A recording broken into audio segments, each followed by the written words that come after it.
Hi guys, it is me, ChazzaHD, and welcome back to the channel. It's been, what, 6 weeks, 7 weeks, something like that, since my last live stream here on the channel. And the last time you heard from me at all, yeah, was back at the Japanese Grand Prix, which was about 6 weeks ago. So yeah, hello to all of you. Hope you're all doing well. And as I said in that last video, where I said I'll be taking a break and coming back when things look like they're going to be interesting.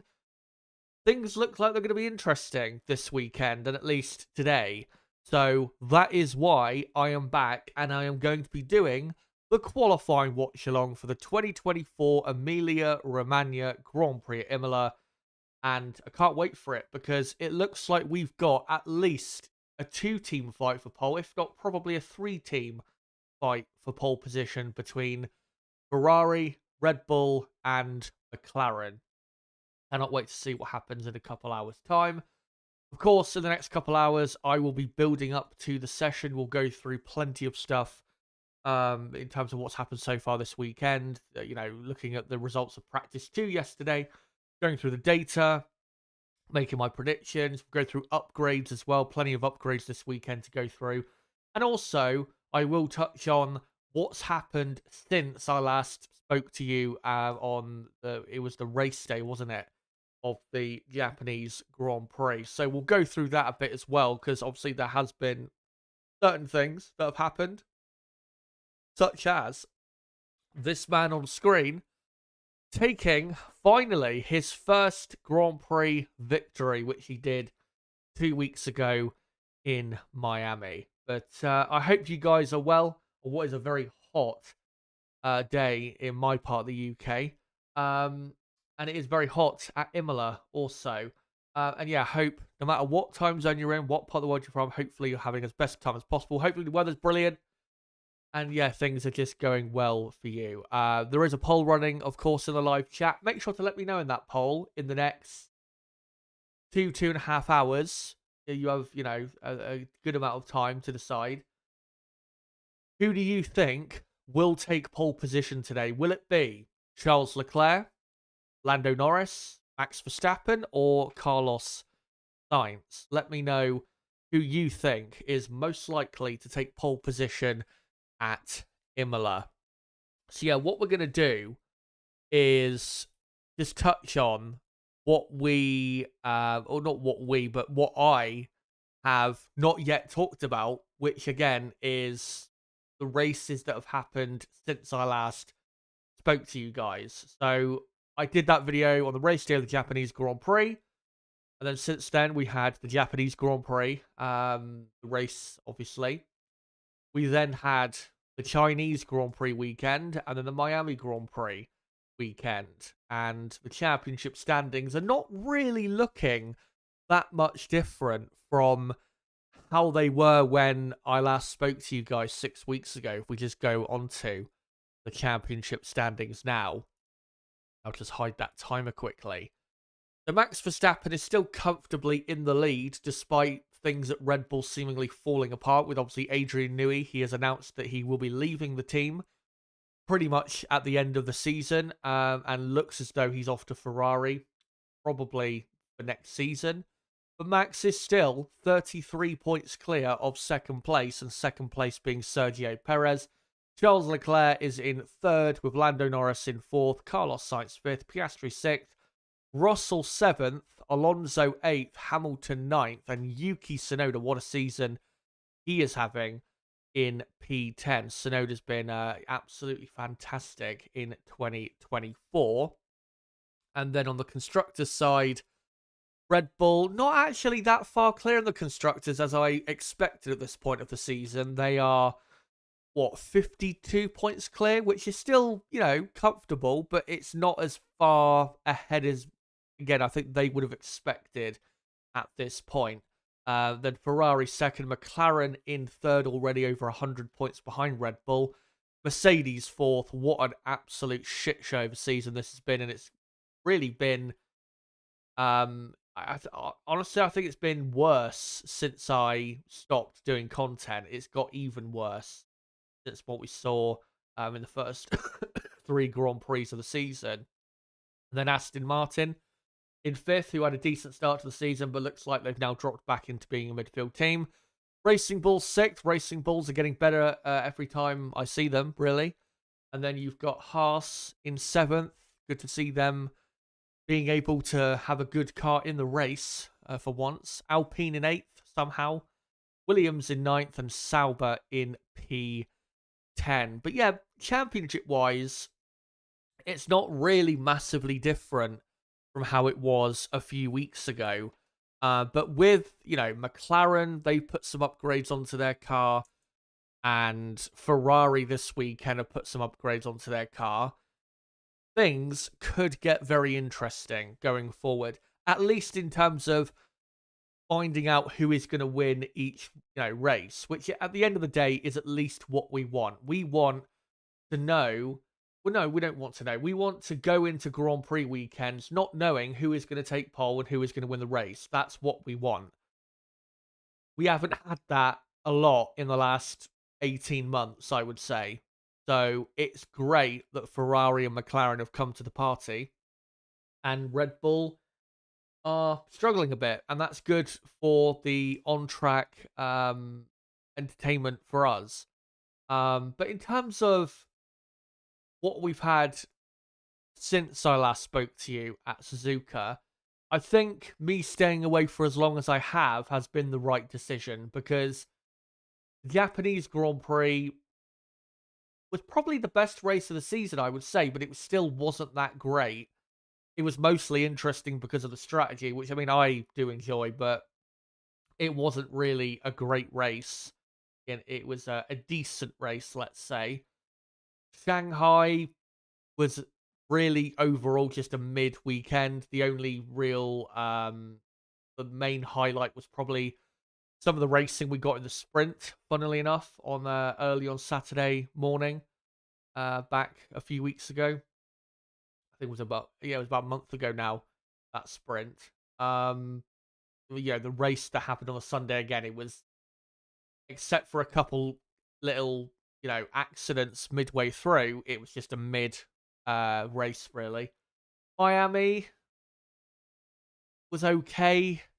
The weekend overall, I mean, the race was decent, was probably the best you were going to get for a Miami Grand Prix, but it still wasn't that great. And again, I think I was definitely justified in not streaming for that Grand Prix, because even though Lando Norris won, and fair play to Lando, even though he did get lucky, he made his own luck. He put himself in the position to capitalize on the safety car being deployed, and McLaren were super quick in Miami in the Grand Prix.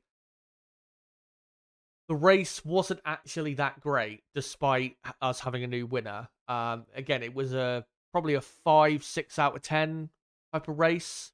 So again, not really something to shout about. But I think this weekend, it's got the potential, with also the possibility of rain tomorrow.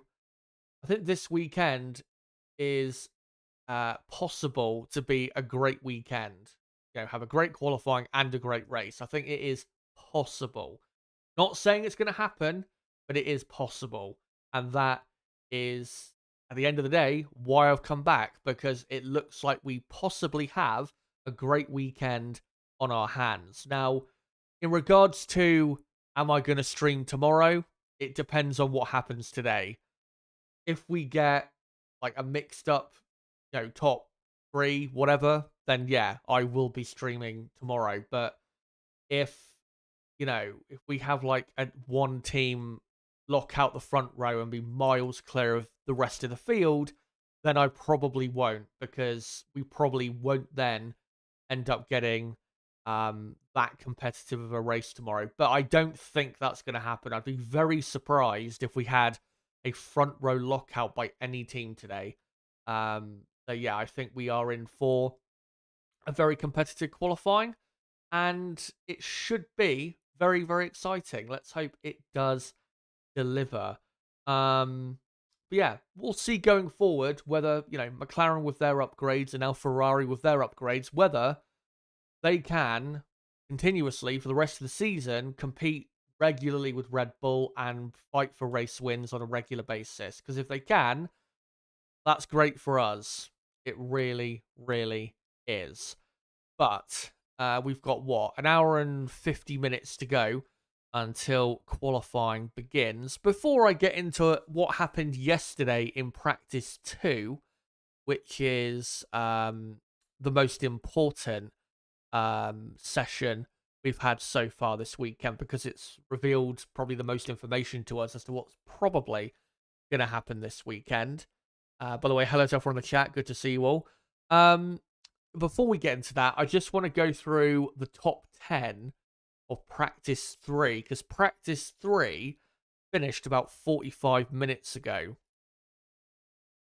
So let me just quickly cover that. So it was a McLaren 1-2. Oscar Piastri did a 1:15.5, which is, I'm pretty sure, the best lap time of the weekend so far. 0.3 of a second exactly behind was Lando Norris in second. Carlos Sainz third. Charles Leclerc fourth. George Russell fifth. Max Verstappen in sixth. Verstappen, though, I don't believe did a run on the soft compound tyres, so Red Bull are definitely able to go quicker. But even if Red Bull get pole today, they're not going to be, 2 or 3 tenths at least quicker than the rest of the field. It's going to be a very close run thing if they end up on pole. Alex Albon in 7th for Williams. Esteban Ocon 8th. Lance Stroll 9th. Hulkenberg 10th. And then outside of the top 10, you've got Alonso ended up 18th. Obviously, he crashed at the final corner. Sergio Perez ended up P12. He crashed as well. Lewis Hamilton ended up in P17. So, not the most representative session, really. Because, again, there were certain drivers who ended up crashing. There were certain drivers who didn't really do a soft tyre run. So, that's why we're going to be looking more so at practice 2. By the way, hello to Rook in the chat. Really great to see you, mate. But yeah, let's get into it and let's go through the results of practice 2 yesterday. By the way, as well, make sure to smash that like button. Let's get the likes up as much as we can. That'd be great if we could do that. I'll hide that timer and go on to this. So, Charles Leclerc was quickest at a 1:15.9, 0.2 of a second quicker than Oscar Piastri in the McLaren. Now, Piastri was the quickest McLaren, but if you go and watch practice 2, Lando Norris was on a very good lap and then made a mistake at, what was it? Might have been the final Ravazza. I think, yeah, it was. He went into the gravel slightly on the exit of the final corner. So McLaren had more pace. Exactly how much more pace they had, we'll have to see in qualifying, but there was more pace there than what we saw in FP2. And then Yuki Tsunoda up in 3rd place. The Racing Bulls car very quick, and Yuki having a fantastic season. I think Yuki has been arguably, you could say, one of the top, probably 7 or 8 drivers on the grid, maybe top 6 drivers on the grid this season. He's been absolutely fantastic. Finished, where did he finish in Miami? Was it 8th, I think, or 7th he finished in Miami? Ahead of a Mercedes. Comfortably ahead of a Mercedes. Yeah, Tsunoda, what a season he's having. Lewis Hamilton in 4th. George Russell in 5th. Mercedes, for some reason, were happy with their running yesterday. I have no idea why, because they don't look anywhere near, the top 5 on the grid at this present, moment. I know obviously they ended up with both cars in the top 5 in practice 2, but Carlos Sainz behind, we know, can go quicker, and obviously the 2 Red Bulls and Norris can go quicker as well. So yeah, I have no idea why Mercedes had any sort of optimism coming out of practice 2 yesterday, because they look like they're more of a upper midfield team, to be honest, right now. And even this weekend, despite a couple little upgrades. And then you got, Carlos Sainz in 6th, Max Verstappen 7th, Perez 8th. Red Bull did struggle yesterday. They were also running lower engine modes, which has been revealed, and it's pretty clear that Red Bull do tend to sandbag a bit more on a Friday compared to Ferrari, McLaren, Mercedes, teams like that. So yeah, Red Bull, they didn't have a good day yesterday, but it wasn't as bad as people think.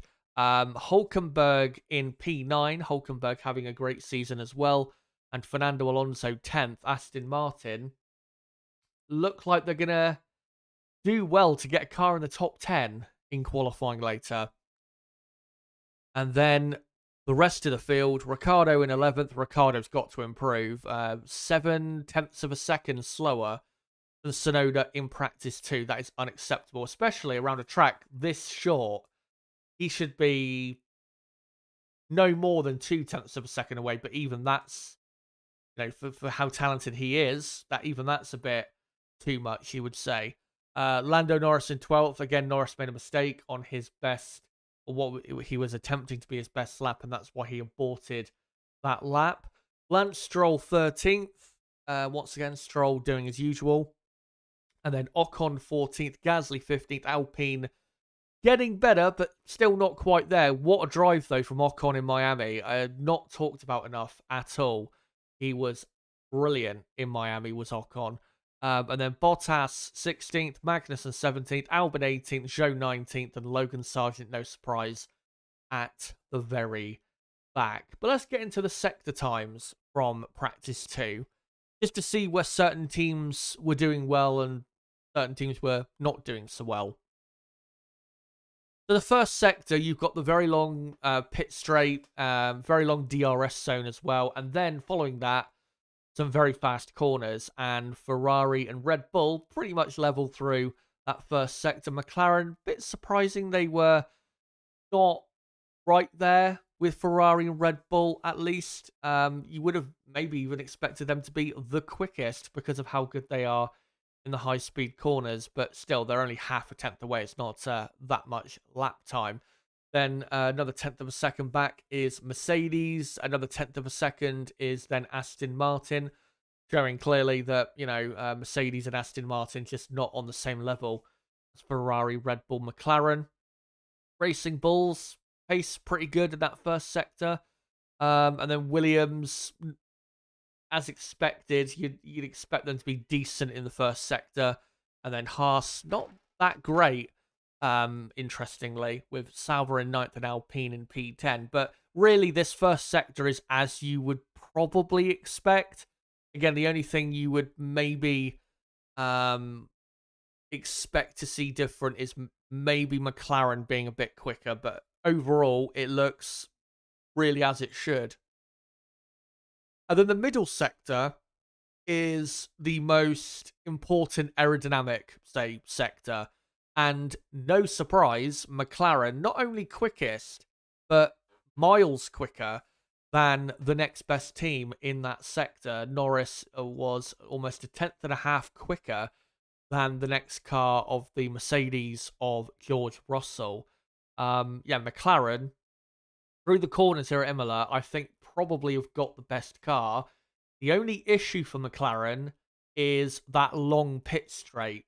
We still know that McLaren is quite draggy, probably one of the slowest cars in a straight line, and that is the only thing holding them back, really, from being on pole position and probably winning the race tomorrow, is not having that really strong straight line speed down the pit straight.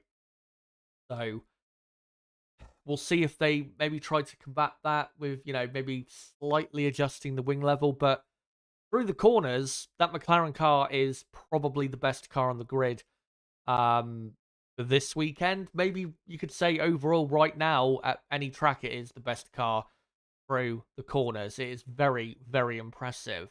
Mercedes, I've got to say as well, impressive middle sector time. We'll see if they can keep that up in qualifying. Ferrari probably could do better, but I don't think they could do much better, to be honest. Red Bull, not really doing well in this middle sector. You would definitely expect them to be a tenth and a half at least better in the middle sector. So there is definitely more time to find for them, which I do think to a degree they did find already today, where their car looked definitely better. Racing Bulls comfortably in this middle sector ahead of Aston Martin by a tenth and a half. Aston Martin, same thing pretty much as last year is happening. They're putting upgrades on the car, and the car is getting slower. So, yeah, I don't think there's much else to say about what's going on at Aston Martin. They've done what they did last season, but they've done it a lot quicker. Have the team. Alpine looking a bit better in the middle sector, as you would expect, and then Haas, Sauber, and Williams rounding out the field. And then the final sector, you've got the chicane, and then the final couple corners, the two Ravazzas. The final sector is not really a marker for how good your car is necessarily. I think the first two sectors definitely are. But again, the final sector, I'm not sure it necessarily is that much. Saying that, Mercedes were the quickest in the final sector in practice too, so credit to them. Even though Hamilton, the best lap he did was towards, I think, the final 20 minutes of practice too. So he had a lot better grip on the track compared to others. Ferrari looking quite quick. Racing Bulls looking very quick in that final sector. Haas also pretty good. McLaren and Red Bull can probably find a bit more in that final sector. And then you've got Sauber, Alpine, Williams, and for some reason Aston Martin were at the very back in the final sector. Can't quite explain that. But overall, if we go back to the top 10 from practice 3, or not practice 3, from practice 2, again, and this is a good thing, it's difficult to say who does have the best car going into qualifying. You could say Ferrari, you could say McLaren, maybe you could say Red Bull if you believe that they've been, really sandbagging and protecting their engine and stuff like that. In my view, I think Ferrari have got just about the best car for qualifying, purely because they have better straight line speed, the more powerful engine than McLaren do. And I think that will give them the key advantage in qualifying. Not by a lot, we're talking probably a few hundredths of a second, but it will make, I think, the difference. So I think Ferrari just about quickest. McLaren, I would say, I think McLaren and Red Bull are probably going to be joint second quickest, if that makes any sense. I think, yeah, it's too hard for me to separate Red Bull and McLaren. Maybe you could say McLaren more likely to be ahead of Red Bull, which I wouldn't necessarily argue against. But yeah, I think Ferrari first, and then McLaren and Red Bull second and third. But again, very, very close. And really, the top three, very close. I think the top three teams are going to be separated probably by no more than 0.2 of a second in qualifying, which is just, yeah, fantastic. That's what we want to see. Mercedes, I think, will be fourth best team. I think they will have a better car than Racing Bulls in qualifying. I'm going to go Mercedes fourth, Racing Bulls fifth, and then probably Haas sixth, Aston Martin seventh, Alpine eighth, Sauber ninth, Williams 10th. I think that's probably what I would go for as my pecking order going into qualifying. Let me know in the chat what your pecking order is. Who do you think has the quickest car for qualifying today at Imola? And again, there is that poll running at the top of the live chat, where you can let me know who you think will be on pole position. Make sure to let me know in the next couple hours or so.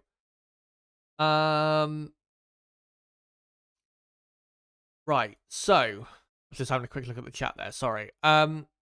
Let's get on to my predictions for qualifying. Now I've gone through what I think the pecking order is. Again, still hard to predict, and I could very well be wrong, like very wrong, in qualifying. By the way, the F2 sprint race is about to begin. I'll keep you updated on who finishes where, especially Antonelli and Behrman, as they're about to start the race. So I'll see what happens in a moment. But yeah, here is my top 10 qualifying prediction. So I am going Charles Leclerc on pole position by about half a tenth of a second, as we have had an almighty first lap crash in the F2 sprint race where it looks like half the field has been eliminated. So that's just peak Formula 2 right there.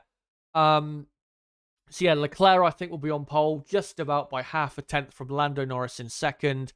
Again, I think Ferrari's straight line speed advantage is why they'll end up on pole position. Lando Norris then I think will be second. Max Verstappen I think will be third. I think Red Bull are genuinely just not having their way this weekend and are struggling, and that's why I think they'll end up P3 at best with Max Verstappen.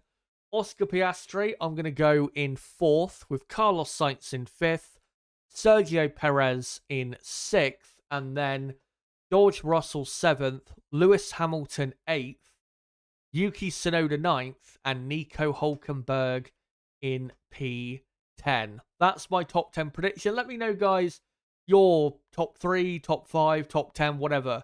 Let me know in the live chat for the next couple hours, and I'll make sure soon enough to get on to your comments in regards to your predictions for qualifying. But before we get onto your comments, let me just get onto one final thing, which is upgrades. Because there has been a lot of upgrades this weekend. Of course, this is the first European race. All the teams are based in Europe. So, of course, this is going to be a race where upgrades, lots of them do come to the cars. So let's go through them. The Red Bull have got a new front wing and new floor body and edge. Pretty much new floor. And yeah, a lot more development on that floor area, which is surprising from Red Bull because, the car is still fundamentally good. Surprised that they made such changes to the floor so soon, but obviously it must work or else they wouldn't bring it to the car. Yeah, new front wing for Red Bull, but at the moment doesn't really seem to be working out for Red Bull. So we'll see whether in qualifying, once they show their true hand, whether actually it has improved the car. We'll have to see in qualifying. But those are the upgrades Red Bull have. And then we have Ferrari, who have brought basically a new car, and that's why they are probably 2 to 3 tenths of a second better off here than we expected. So they've got a new front wing, new rear wing, new side pod inlet, new engine cover, new floor edge, new diffuser, and a new rear suspension. So like I said, it's basically a new car. And clearly it's working because they're right there at the top with McLaren, Red Bull, and arguably have the best car for qualifying this weekend. So looking very good for the Scuderia.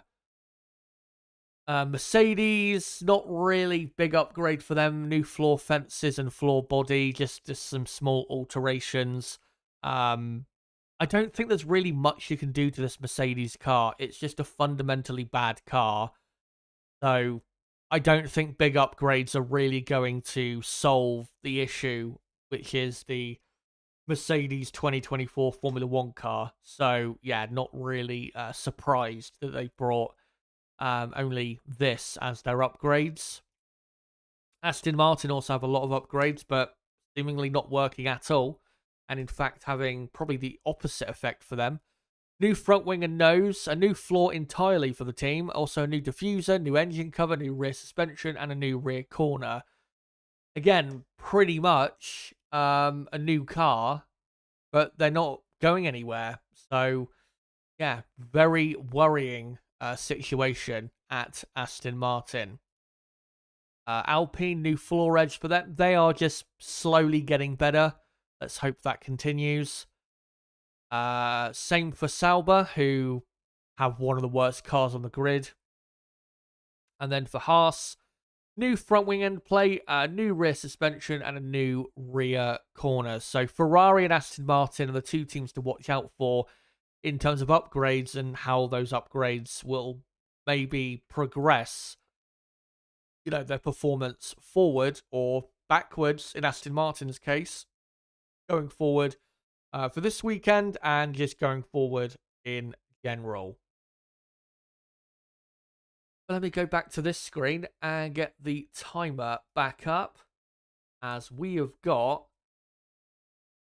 just under an hour and a half to go until qualifying begins at Imola.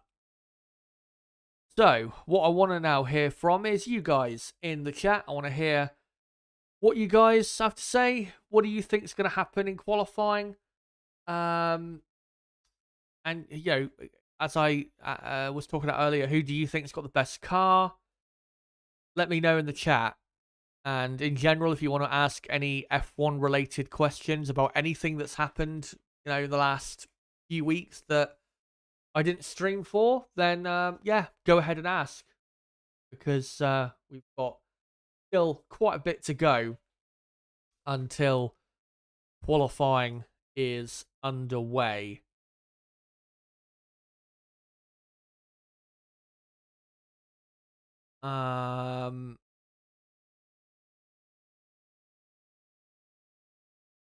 Let me go back to the top of the chat. And yeah, hello to all of you. Thank you for the welcome back. As Frank Triggs said, hello from F1. Brabham saying, sorry, Chaz, no Piastri in your poll. It was actually really hard with that last option, who to put, out of Piastri and Sainz. The reason I put Sainz is because I assumed that he would be a lot quicker today, which he was, or has been so far. But I didn't think Piastri would be quickest in practice 3 by 0.3 of a second, which is, massive. But yeah, if you think Piastri is going to be on pole, then post it in the chat. Laurie Rostogi says, I actually enjoyed Miami. Good racing up and down the grid. It was... The race we got in Miami is pretty much the best race you're going to get in Miami, which people may say, oh, well, doesn't that mean that's a great race then? Well, no, because just because that's the best you're going to get in Miami doesn't mean automatically it's a great race. And I am personally, I'm not going to allow my standards for what a great race is to drop, purely because we're racing at a shit track. So yeah, it was a decent race. It wasn't a bad race, but I remember seeing, was it Matt Gallagher on Twitter, and he tweeted it during the race about, oh, this Miami Grand Prix is an absolute banger. And there was even people in the replies like, what race are you watching? Not a banger at all. It was it was like a 5, maybe a 6 out of 10. That's not a banger. But again, there is stupidly a section of the fan base, F1 fan base out there, that thinks that if Verstappen isn't leading, then automatically it's exciting, which is such a stupid, it's such stupid logic. Just because Max isn't leading doesn't mean it's more interesting. I mean, look at the Australian Grand Prix. When Max DNF'd, you'd probably say got more boring. So, yeah. It doesn't matter who leads as to, quality of the race itself.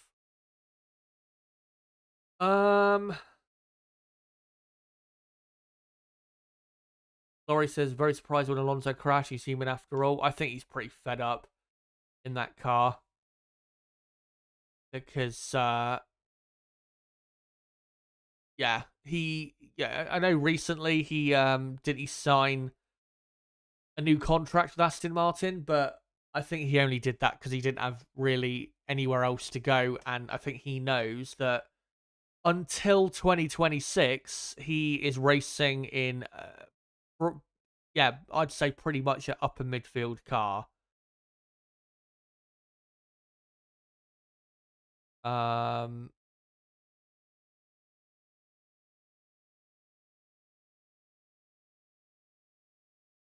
find some other comments here.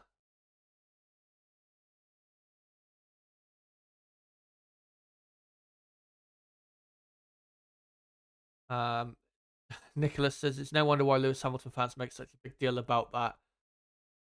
Oh no, he's talking to someone else. Laurie says that's pretty accurate if you ask me, Chaz. Maybe Sainz at point 2 though. Maybe, yeah. But I mean, again, when I did those predictions, I did them last night, and it was based off of what we saw from practice 2. So yeah. Hello to Count Blah, a long-time subscriber. The Woden says Yuki been quick, surely gets a top 10 finish. Definitely, as long as he puts in his best laps, he'll be in the top 10. The car's quick enough, and so is he. Todd says, do you think Nui knew all along he would leave and sabotaged their design? No, I don't think that at all. Because, I mean, the whole Christian Horner allegations, they came out in February. Maybe internally people knew about it, you know, a couple months before. But you have to remember, these cars that you're seeing now, they were developing and working on them a year ago. So I don't see why Adrian would have deliberately, you know, have not contributed well to the project. And it has, in reports, been revealed that actually, in the last couple Red Bull cars, Adrian, he's had influence, but he's not had as much influence as maybe we thought in the design of the Red Bull car, and not as much influence as he wanted in Red Bull car. Which, I mean, for Red Bull, if that is true, does bode well, because they've got that technical director, Pierre Wash or Watch. I don't know how to pronounce his last name. I've never heard it pronounced, so I don't know. But if that is true, then that's a good omen for Red Bull going forward. That, you know, that guy has contributed so many great things to the project. But no, I don't think he's sabotaged them at all. I don't think that's the case. I think the reason Red Bull at the minute are not looking, you know, that great is two things. One, Ferrari and McLaren have brought big upgrades that have now brought themselves to Red Bull's level. Of course, we've got stable regulations, so, you know, that automatically over time closes the field up. We know this. But also, because even though Red Bull have had a great start to the season, you know, they've won 4 of the 6 races so far, because of the Christian Horner stuff and the, you know, Adrian Newey now leaving the team, and then the rumors that Max is going to leave the team. Despite winning 4 of 6 races and leading both championships, the feeling within the team is not good, because I think they maybe feel as though their great times are coming to an end in probably the most toxic way possible. But I think that's probably what is contributing to it.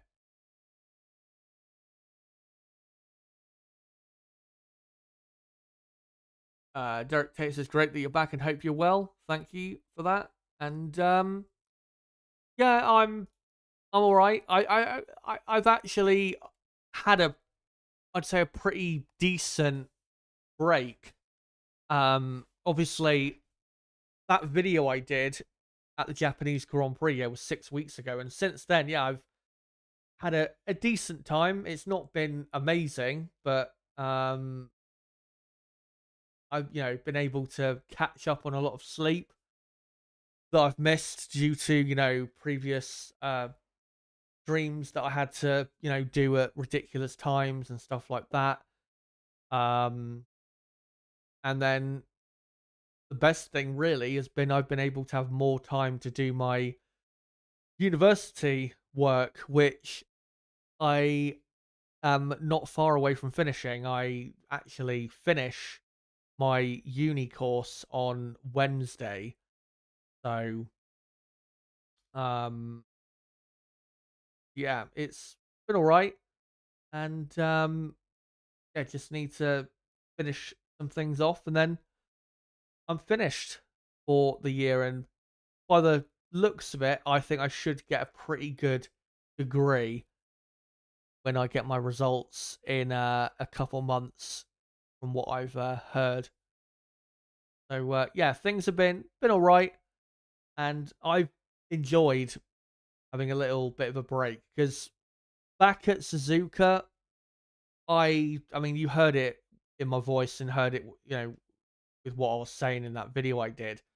I was just fed up, really, of F1 at that current or at that time, because it just wasn't interesting at the time for me, and I was having to wake up at stupid hours to cover the sessions and all of that, and I just didn't want to do it at that particular time anymore. But yeah, I've had a decent break from it, and thankfully, we are now getting to more so, you know, getting back more so to what we want Formula One to be, which is competitive. Whether it's 2 teams, 3 teams, whatever, doesn't matter. Looks like we are, at least this weekend, we're getting back there. But as I said in that video, going forward, when it comes to live streams, again, whether I do a live stream or not, it depends on whether it looks like we're actually going to get something, properly exciting. And that's why I'm going live today, because it looks like we've got, a 2 to 3 team fight for pole position. So that's why I'm here. But in terms of, again, whether I stream tomorrow, depends on what happens today. Same for Monaco. Well, actually, no, not quite for Monaco, because I can actually announce that no matter what, 100% I will be doing a watch along next Saturday for qualifying in Monaco. And the reason that is because no matter the season, even if we have seasons where certain teams are dominating, Monaco qualifying is always exciting. So I will 1000% be live next Saturday for qualifying in Monaco. That is a guarantee. But probably won't be live for the race, though, in Monaco, because I've looked at the weather and it's going to be dry. So, yeah, probably won't be live for the race in Monaco, because, as we know, a dry race in Monaco is not really something worth getting excited over. But, yeah,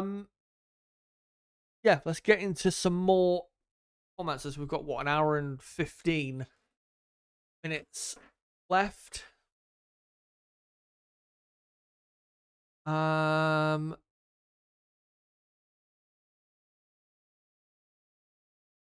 Brabham says, I'm not seeing a lot from Antonelli that justifies the hype, if I'm honest. Yeah, so far it's not been as great as it could have been. Let me just look quickly at his results.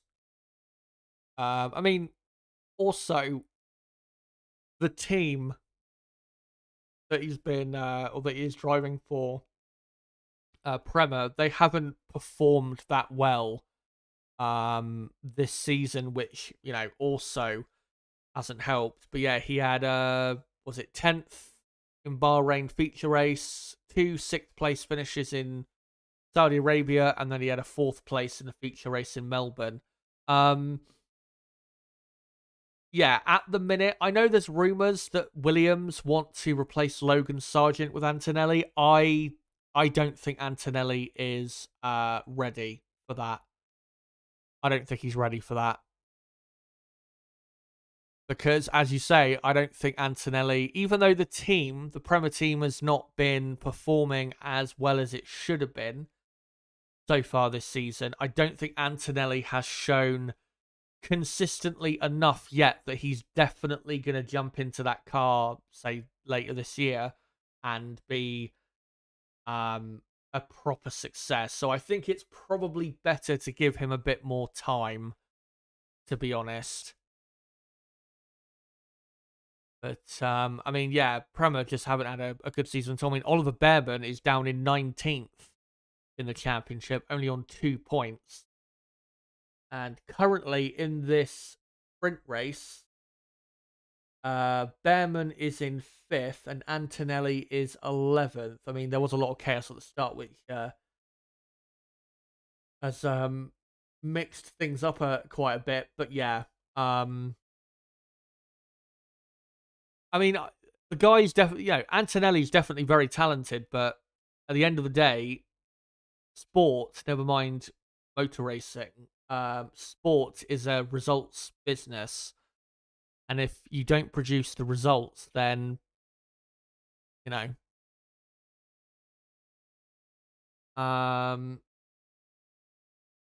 Pod says, would like to see Oscar win, but I think there will be a couple safety cars in the race. Strategy will be key. Also, the threat of rain looks like we've got. Let me look at the chance of rain for tomorrow. And well, the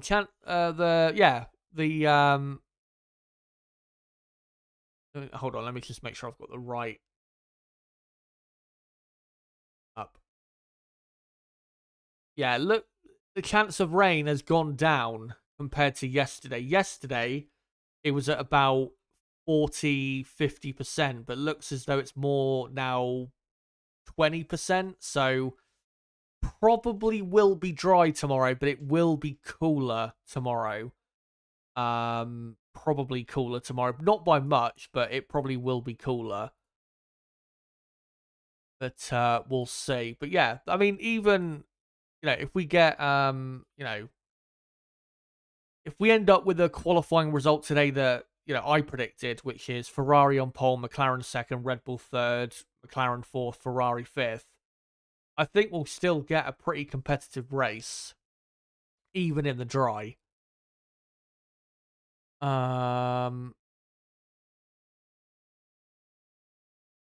Brooks says, I really want to see Leclerc win Monaco. Good chance this year. Hopefully, definitely good chance. Oh, I'm just gonna get rid of this guy. Yeah. Yeah, that Kiefer guy.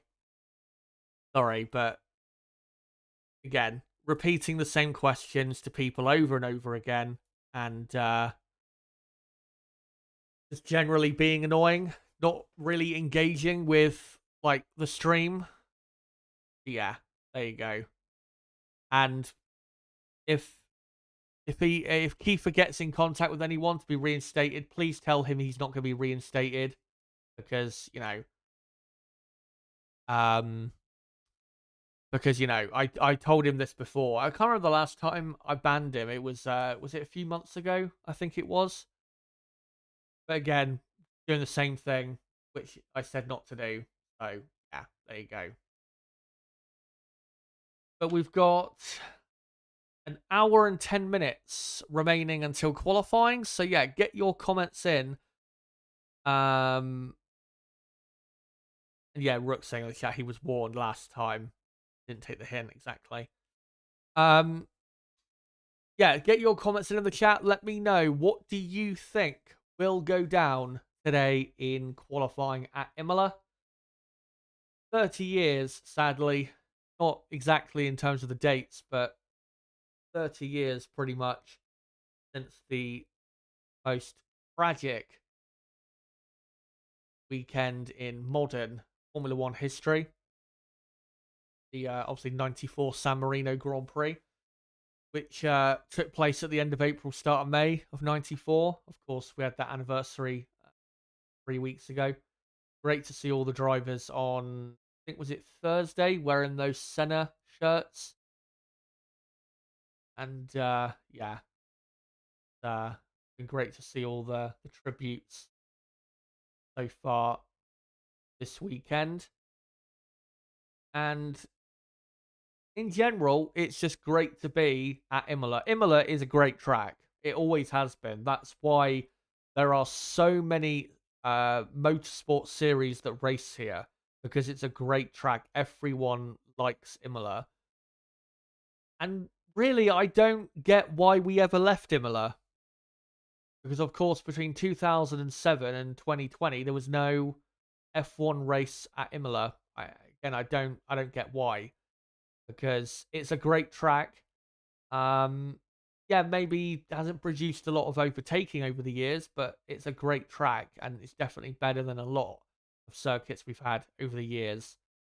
And it's great to be back at this famous, brilliant track, as we've currently got a battle for the lead.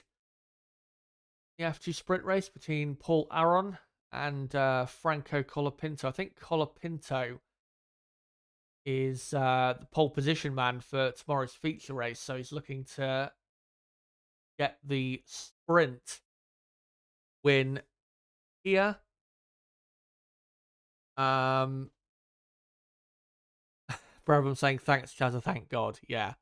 Well, I mean, like I have said, and like Rook said, he has been warned.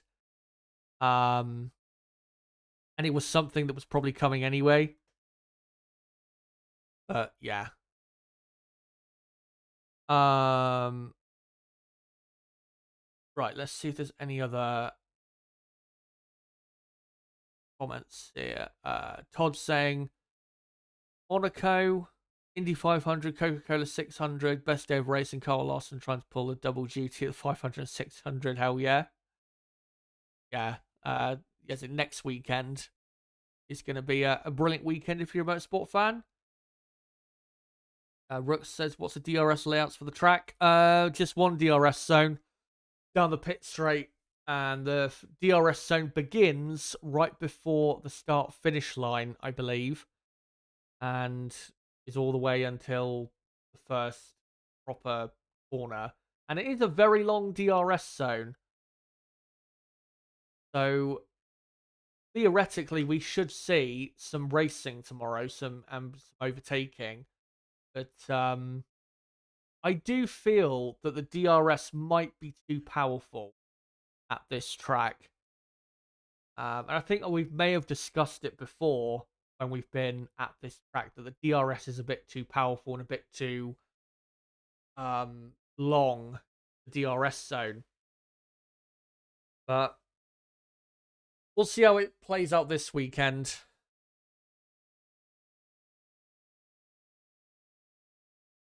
Brabamos asks, who gets pole next week, Chaz? That is exactly why I will be streaming next week, because I don't know. It's so hard to predict. It could be 4 or 5 different drivers really on pole. I mean, if you look back at last year, I mean, we had Ocon almost take pole position in an Alpine. So you don't know. You could get a surprise. You could get, could we get Tsunoda up in there? Ricardo, obviously we know he loves Monaco. I don't know, maybe Mercedes and Aston Martin will awake that track. But yeah, that's really why I'm going to be doing a stream for qualifying Monaco next week, because there is no way you can predict that. I'd say at the minute, I'd say probably Verstappen or Leclerc is probably my safest bet or pole in Monaco, but I could very well be wrong, and that's why I'm looking forward a lot to next Saturday, because I think we could get some epic laps next week, just like we did last year in Monaco. That was one of the highlights of the season, of course, last year. The end of qualifying in Monaco. Uh, yeah, in this F2 sprint, Oliver Behrman, who did practice one in the Haas, and looks as though Behrman will be in the Haas car next year. Behrman got a bit of a train behind him, which again proof that the Prema car is not exactly working how it should. And also Antonelli in 11th has got a couple cars right behind him as well. So yeah, the team and the two drivers that were expected to dominate really this championship have not even been on the podium, and we're at what, the fourth race weekend of Formula 2. So yeah, and let me just actually look to see what the F2 driver standings are currently. So Zane Maloney, who was amazing in Bahrain, is still leading the Drivers' Championship. Paul Aron is second. Dennis Hauger is third. Enzo Fittipaldi in sixth. And then, yeah, you got Kimi Antonelli ninth. By the way, I think it's Bortoletto on pole for the feature race tomorrow, not Colapinto. But yeah, it's been a very unusual F2 season, because some of the drivers you would have expected to be at the top are more near the bottom. I mean, you've got, yeah, Behrman 19th, Victor Martins 18th, and your Antonelli in 9th. So, yeah, it's been a very weird season. And of course, they're in new cars for this year, so maybe that is contributing to it.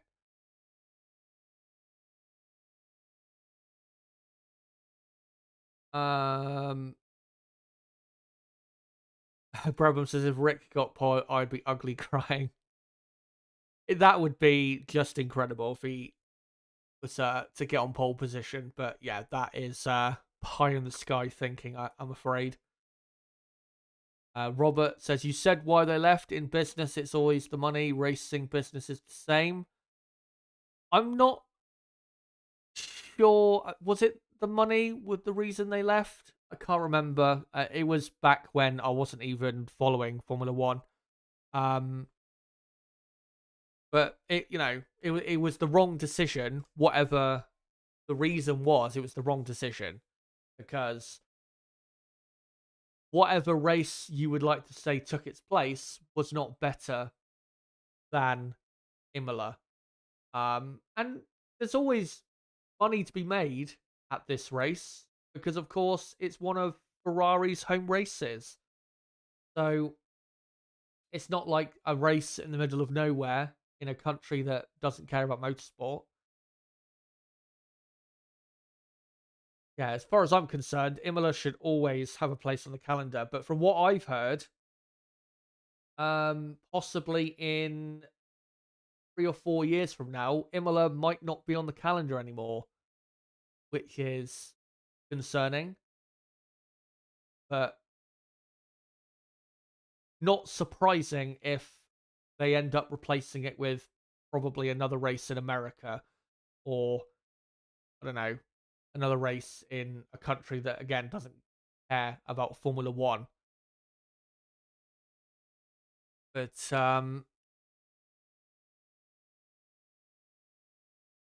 Greetings to B5 Vettel.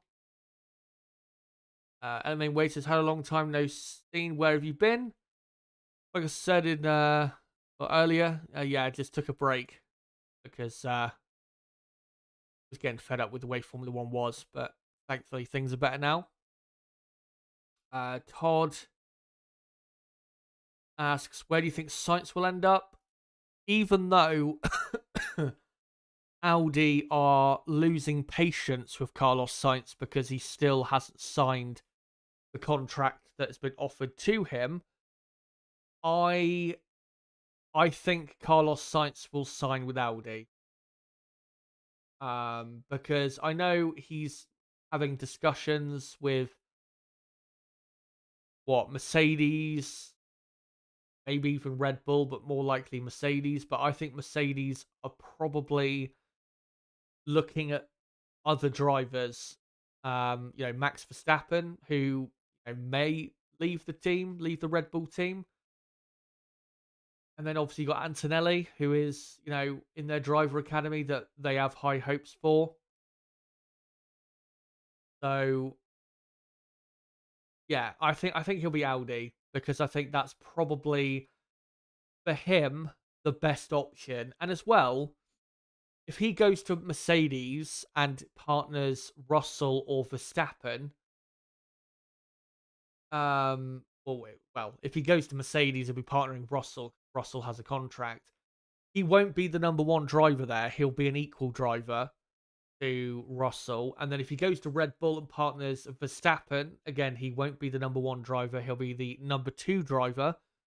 If he goes to Audi, he'll be the number one driver. He'll be the driver they build their team around because Hülkenberg, who they've signed for next year, even though next year they'll be Sauber, we know it's Audi at the end of the day. Hülkenberg is in his last, probably 2 to 3 years of being on the grid. Carlos Sainz has got probably another 7 to 10 years left in Formula One if he continues at this level. So I think Audi is the best option because as well, even if he joins Mercedes at the moment are in shambles. Their car is awful, and there is no guarantee that in 2026 they're going to suddenly, at the click of a finger, be winning races again in 2026. And then with Red Bull, it all depends on what Verstappen does, really. I mean, if Verstappen leaves and they replace Max with Carlos, that's great. But with the way things are heading at Red Bull, Adrian Newey leaving, and the team going into a new era, really. Again, there's no guarantees that will work. When with Audi, even though there's no guarantees that the Audi project is going to work, at least he will have the status of number one driver and will have those privileges so that if Audi do become race winning, title contending, a title contending outfit, then he will have that luxury of being the number one at the team. So yeah, I think Audi is the best option for him. I think he will eventually sign with them. But yeah, we'll see what happens. He'll probably sign with Audi, I think, probably in the next couple months.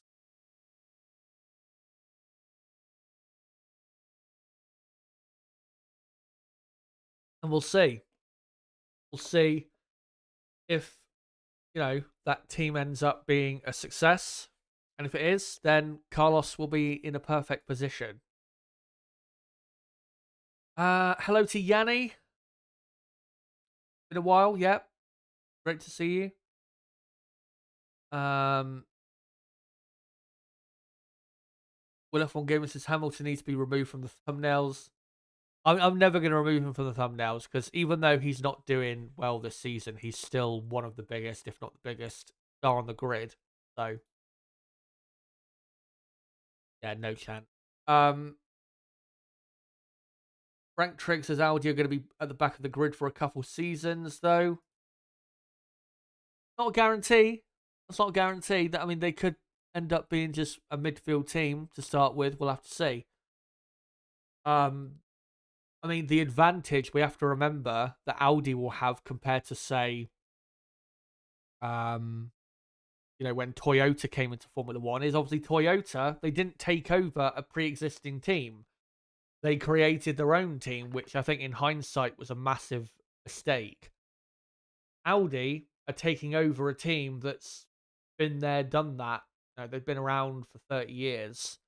So as long as the power unit is good, they're going to be at least a midfield team. And then, if the power unit's good, they just got to build from there and, get better every year. And then probably by the end of the decade, you'd be hoping that Audi would be in a position to, to join that front running load of teams. And then when we get the next big regulation change, which will probably be 2030 by the sounds of it, then maybe Audi can capitalize on that and become, a front running Formula One team. So we'll have to see. Yeah, talking of regulations, yeah, there was a report a couple days ago that Liberty Media are currently working on new regulations for the power units for 2030 that will apparently bring the noise back. I'll see it, I'll believe it when I see it, or I'll believe it when I hear it. In that case, but I saw a couple people on Twitter saying this, or X saying this, and I think it very well could be true that they might be coming up with those regulations because of the rumors that the 2026 regulations are not going to succeed because the teams have run simulations in their wind tunnels, and in their, they've been playing around with the cars on their own simulators, and looks like the cars are going to be, at the moment, a disaster in 2026. So, yeah, well, we'll see what happens with all that.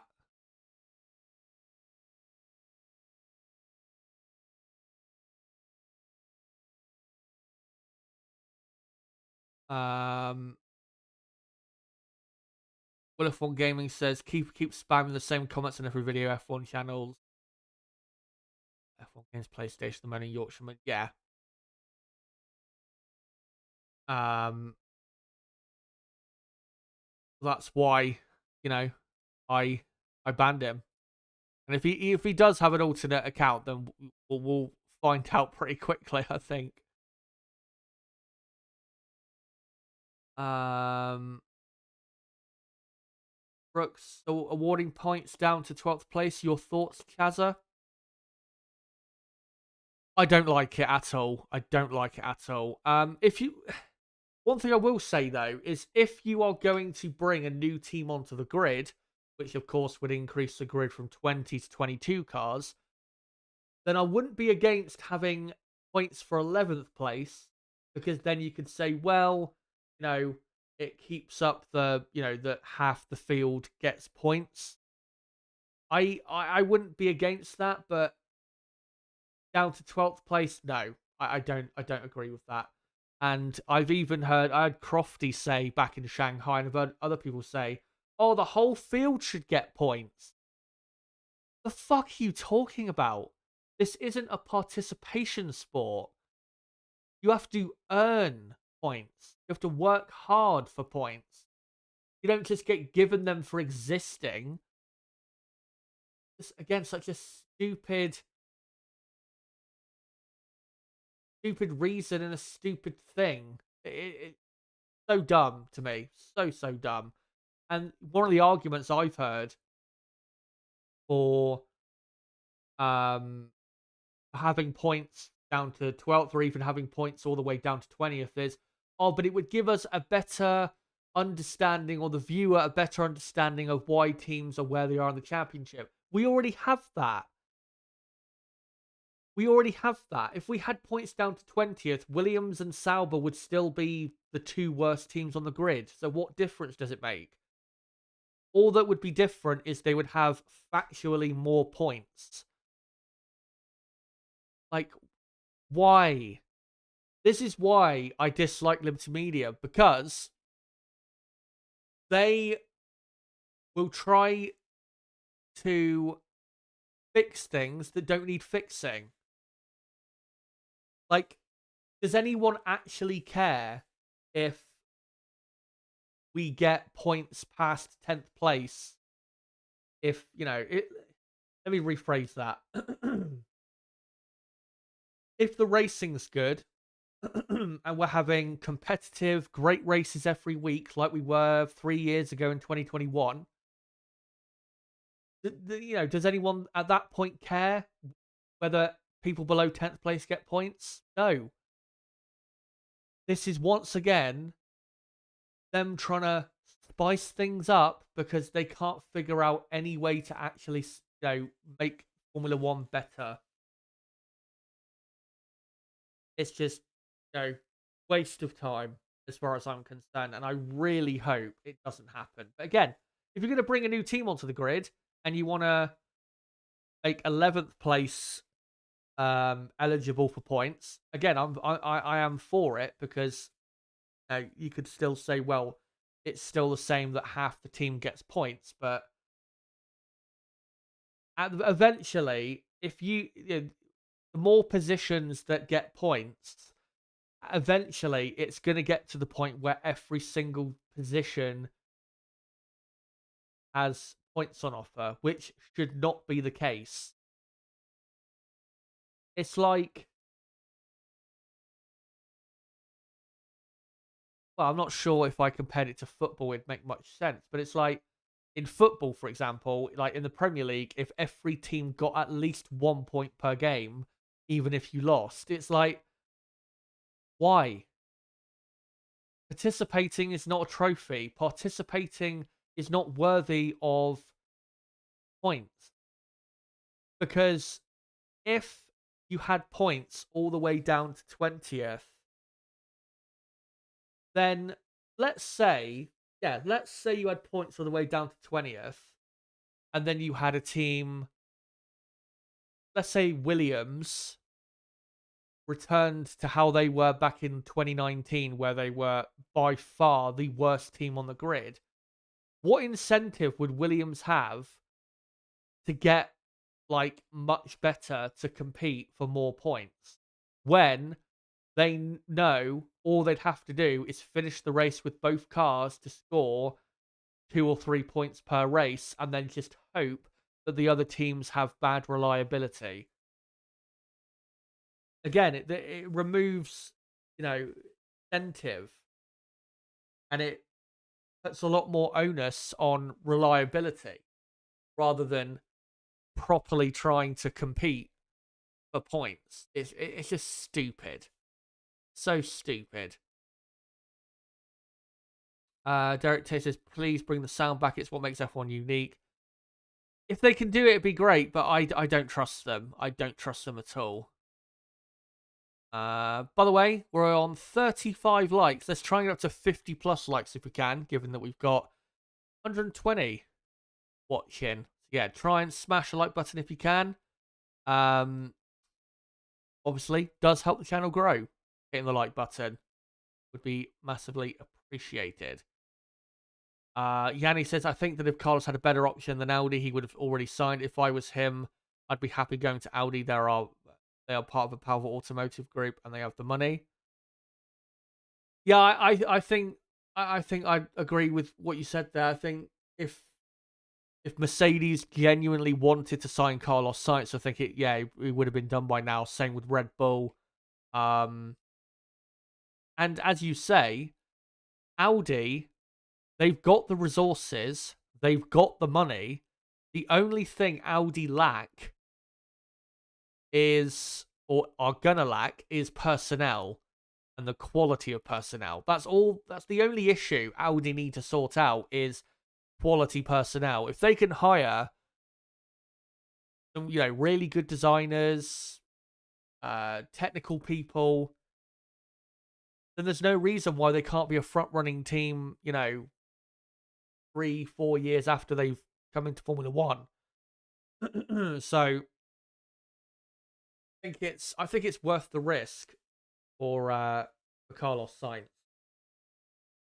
And hey, if it it comes off, he'll be the one benefiting from it. Got what, 45 minutes left until qualifying. In a minute, I am going to go through all of the teams and give my overall thoughts as to how I think they'll all do in qualifying. So I'll do that soon. And then I'll come back to more of your comments. Get to qualifying. Brooksfoot says it with points just for the top 10, it makes it a real achievement for a rookie driver to nab his first points. More points paying places it lessens. Yeah, 100%. Todd says I'd rather see one more team and you need to qualify in the top 20 or you go home. I'm not a fan of that. Definitely want to see more teams.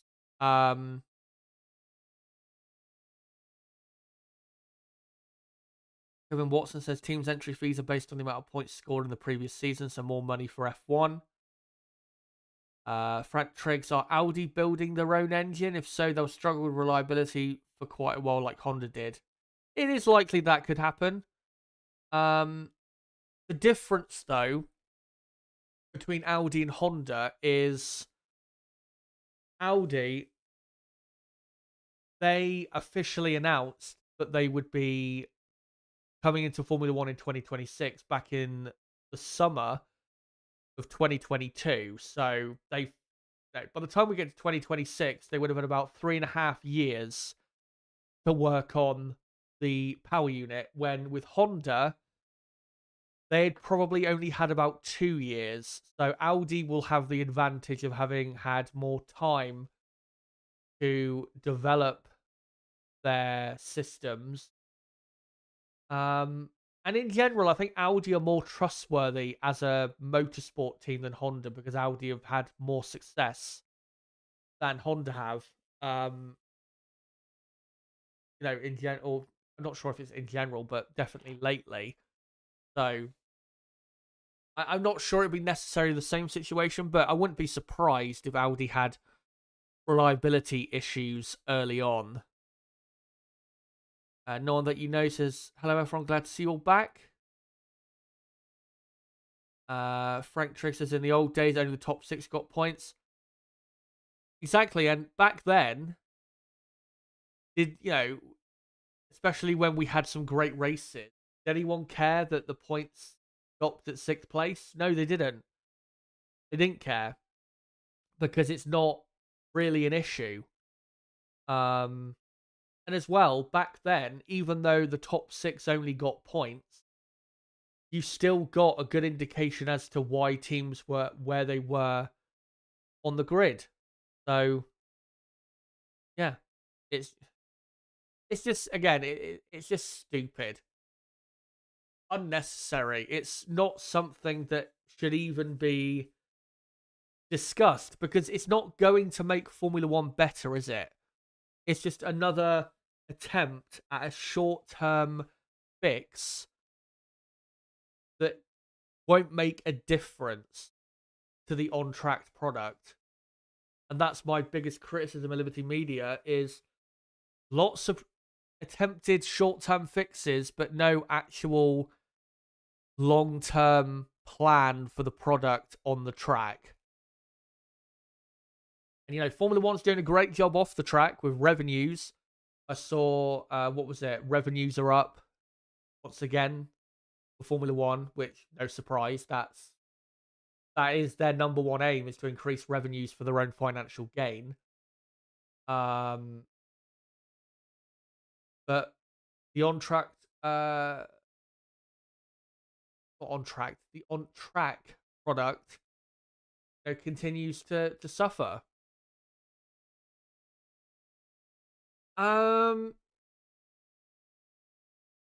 Greetings, Chazza. Hello to you. Good to see you, mate.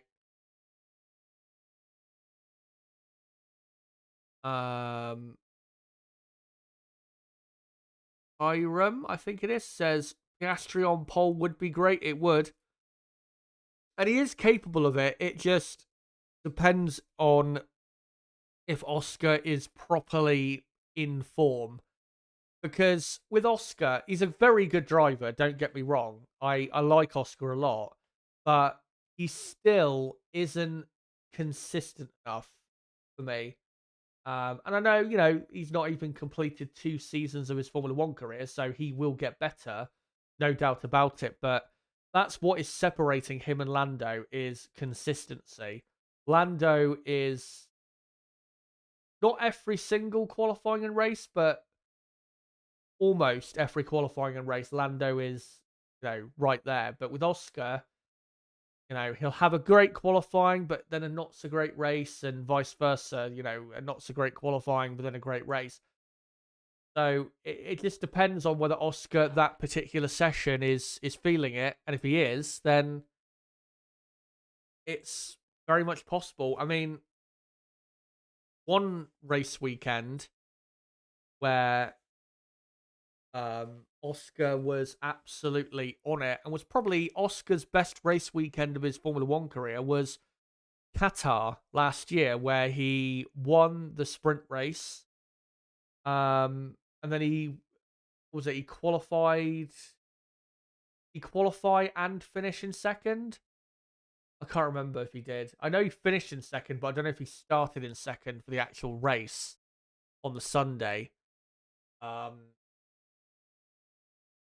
But like I said, when he's on it, he's one of the best out there. There's no doubt about it.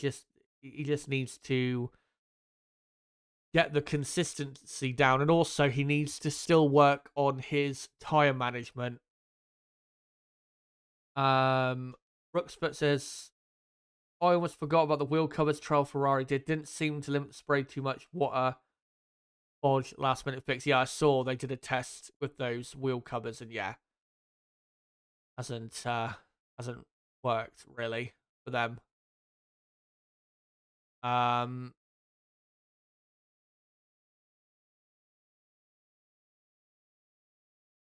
Right, so having a look on X to see if there's any breaking news I could bring you guys, but I can't see any, so I think I will now. By the way, hello to Herman. Good to see you back. Yeah, I will now go on to the teams and just go through them quickly, just to give my thoughts on how I think they'll all do in qualifying today. So we'll start with the world champions Red Bull, who are on the back foot. They are in the fight for pole position. There's no doubt about that. They're not as bad as some people claim. They're definitely in the fight, but they are not the favourites for pole position. Ferrari more so are favourites. Even probably McLaren more so are favourites. In the end, I think they'll be close, but just not close enough to be on the front row. My prediction is 3rd and 6th for Red Bull, but still on lap time, it will be close between all of those teams. But yeah, Red Bull they're struggling. They haven't got the car, I think, with the setup completely nailed down. I don't think they are performing at their best right now, and I think the feeling within the team, because of what's happened off the track this season, I think is really starting to affect them. But for this weekend, yeah, they are definitely on the back foot, even if they are still not very far away from whoever possesses the best car this weekend. But yeah, Red Bull, they're in the fight, but they're definitely not the favourites. And honestly, I would say Ferrari, for pole position, I think are probably just about the favourites for pole position.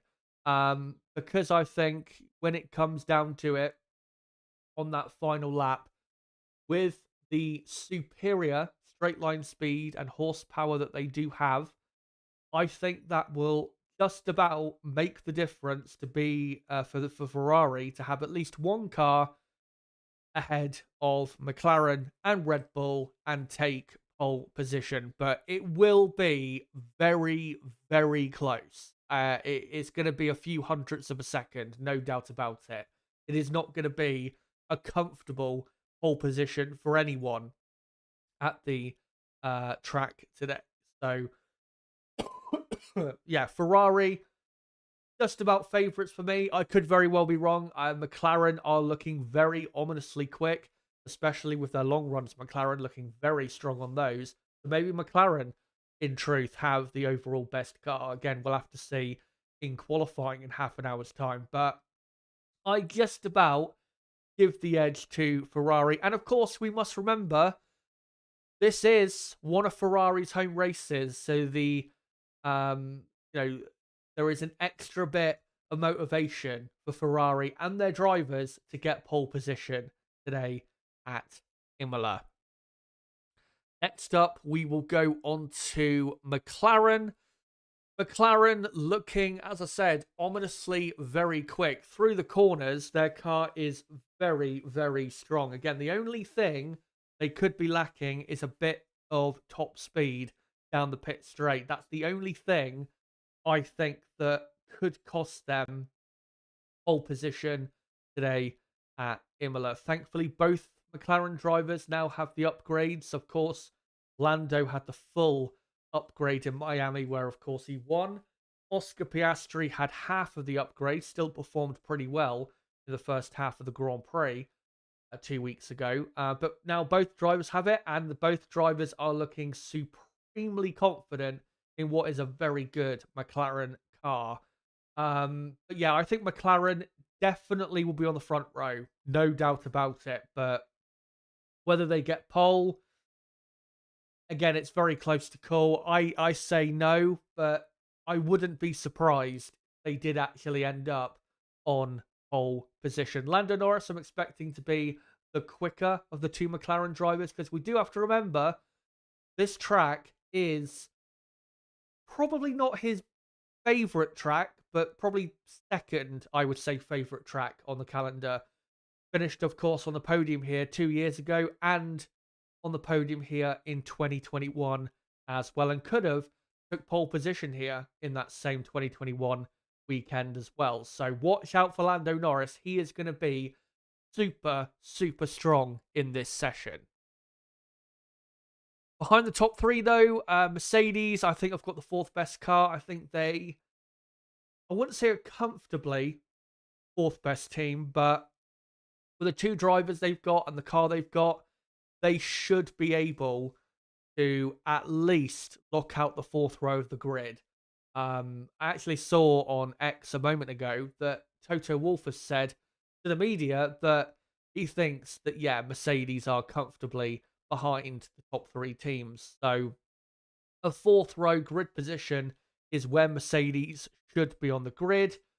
Both drivers are not necessarily spectacular at this track. Russell had a good race here a couple years ago, but I mean, both Mercedes drivers didn't look necessarily super quick in quali trim, so it's hard to say whether Russell or Hamilton, you need to watch out for them, because again, we don't know if this track really is a super great for them. But yeah, 7th and 8th, sadly, is, I think, the best you can hope for if you are a Mercedes fan. Mercedes have a shit car. That's the truth of it. Their car is very mediocre, and they are maybe not a midfield team, but they're definitely not a front-running team. They're somewhere in between a midfield and a front-running team, whatever you want to call that. And yeah, all they can do this weekend is just collect whatever positions and points they can, because there's no way they are fighting Ferrari, Red Bull, or McLaren. Aston Martin are not in a good situation. Despite bringing basically a new car's worth of upgrades, their car looks even slower than it did in Miami. And in Miami, they looked pretty slow. And I think even there they brought a couple upgrades. So Aston Martin in a very bad state right now. Fernando Alonso, of course, had a crash in practice 3. You don't normally see that from him. And as I said towards the start of this stream, I think Aston Martin will do well to get a car into Q3 because Racing Bulls look pretty quick. Haas, when they get their laps nailed down, I think also have got a good car. And Aston Martin are just struggling. Their car just doesn't look like it's anywhere near as good as it was even a few weeks ago, back, at where Shanghai, Suzuka, that time. Doesn't look anywhere near as good as it was back then. And they are back to being a midfield team like they were a couple years ago. So, yeah, I think Alonso and Stroll probably will be knocked out in Q2. Alonso probably ending up in like 11th place, and then Stroll probably like 14th or 15th. Don't expect anything from Aston Martin. They are going backwards in a hurry. Racing Bulls, they are probably the dark horse for qualifying. Tsunoda was 3rd in practice 2, and Tsunoda has looked very quick all weekend. I don't think Tsunoda's going to be able to be, top 6 on the grid. I just don't think that's realistic. And I do think that when all is said and done, Mercedes, I think, will have a better car in qualifying, at least, compared to Racing Bulls. So I think 9th or 10th is more likely for Tsunoda. Maybe if one of the Mercedes drivers gets knocked out in Q2, then you could say 8th. But yeah, I think a top 6 is very unlikely for Tsunoda. But if there is to be a surprise, a big surprise, I think Tsunoda in the Racing Bulls car is probably the most likely to be that surprise. Daniel Ricciardo needs to improve. He's still a few tenths of a second away from Tsunoda. Got to get better if he wants to keep that seat. But should be a good day for Racing Bulls, who definitely are at the top of the midfield. And at the minute, quicker than Aston Martin. And remember, they're only 23 points behind Aston Martin in the championship.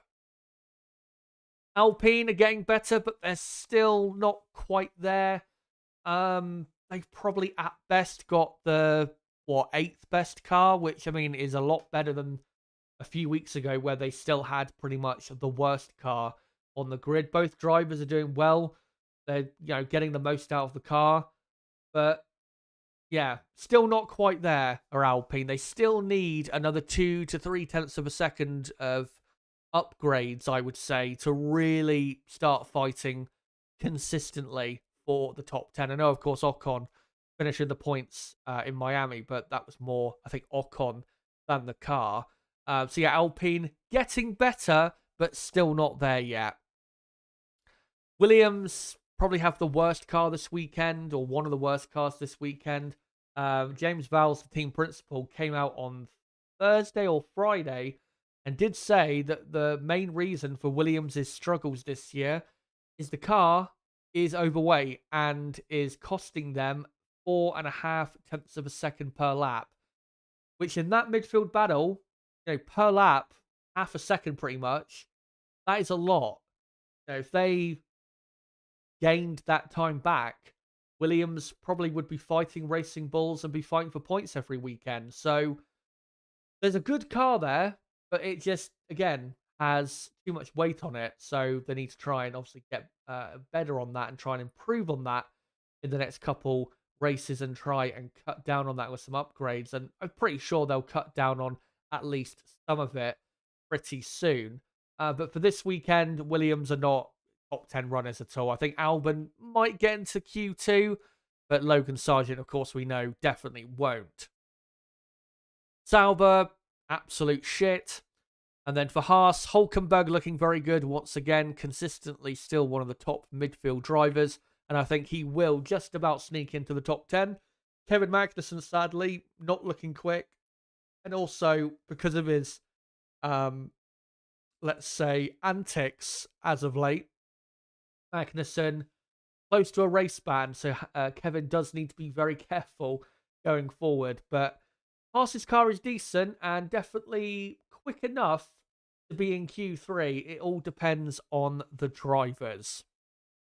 But a quick reminder once again, this is my qualifying prediction for the top 10. I think it will be Charles Leclerc on pole for Ferrari by half a tenth from Lando Norris, with Verstappen third, Piastri fourth, Sainz fifth, Perez sixth, Russell seventh, Hamilton eighth, Tsunoda ninth, and Hulkenberg in 10th.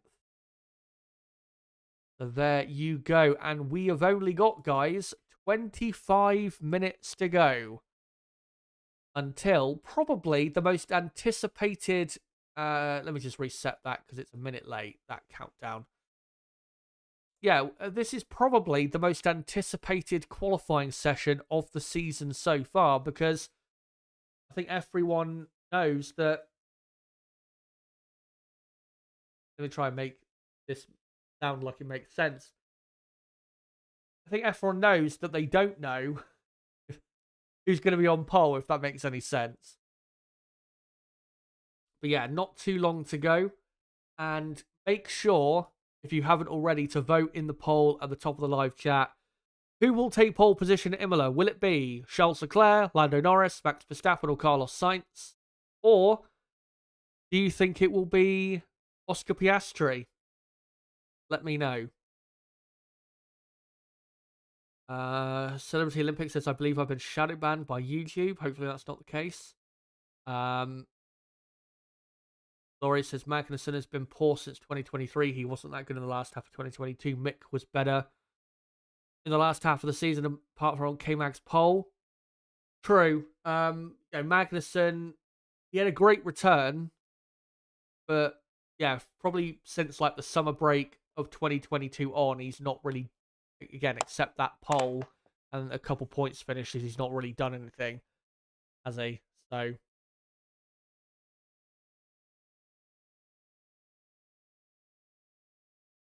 And like I said, Kevin must be careful, because Haas do not need him to be getting a race ban.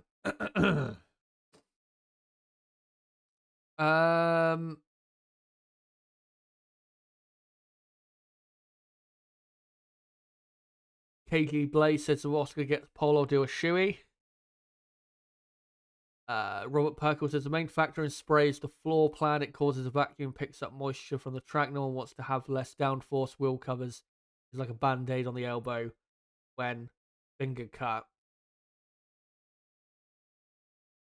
Yeah, well, in terms of improving on like the spray that cars kick up, there's no point really doing anything about it, I think, at the moment, because, we've got completely new cars coming in a year and a half, so we may as well be working towards that.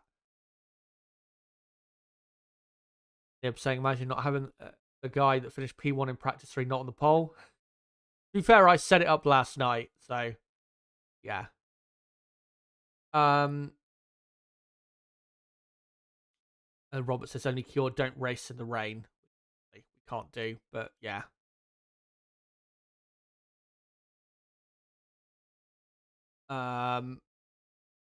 Brooks says, do you need more than 4 options on these polls for F1 in YouTube? Yeah. I wish there was more, because I definitely would have put Oscar as another option. Laurie Rastogi asks, what are your thoughts on Hulkenberg joining Audi? Sorry, I missed half of the stream.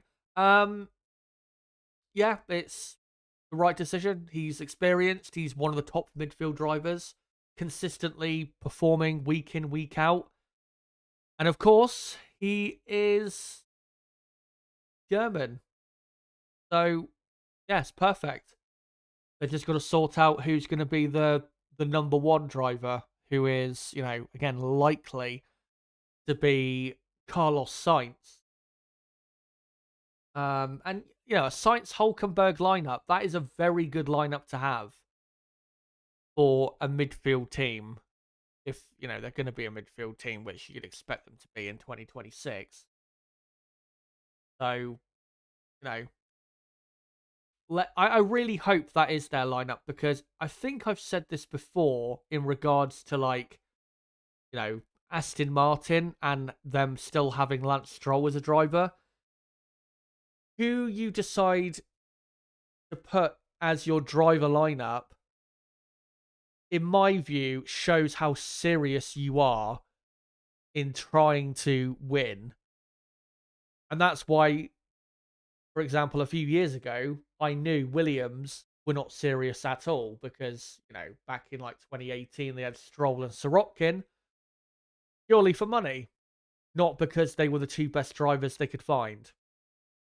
And if you look at Aston Martin at the moment, Aston Martin and their owner, Lawrence Stroll, he claims to be serious. He claims that, he wants to win world championships, but he has Lance Stroll in his car, a driver that will cost you a championship because of his lack of performance. So I don't think Lawrence is as serious as he claims he is. Lawrence wants to win his way. Thing is you can't do that. You have to just try and go all out for victory. Can't win in very special particular ways. So the point I'm making is with Audi, what I want to see is them be super serious and go for the best driver lineup possible, which best driver lineup possible for them is Sainz and Hulkenberg. Maybe you could have said Tsunoda, but I think Tsunoda might be going to Aston Martin in 2026. So, maybe that wasn't possible. But yeah, Sainz and Hulkenberg is the best they can do. And if they do have that lineup, then it shows to me Audi are 100% serious. They're not just coming into Formula One to sell more cars in Asia, which, was a reason given for maybe why they would keep Zhou Guanyu, which thankfully looks like they're not going to keep Zhou Guanyu because he is not good enough to be on the grid. But unfortunately, it looks like Zhou might be staying in Formula One and going to Haas to replace Kevin Magnussen, which would be an unserious move from Haas, because signing Zhou to replace Magnussen, that's not an improvement. You may as well just keep Magnussen, because Kevin, he's quicker than Zhou. He's more talented than Zhou. The only reason you would hire Zhou is for money. So, yeah.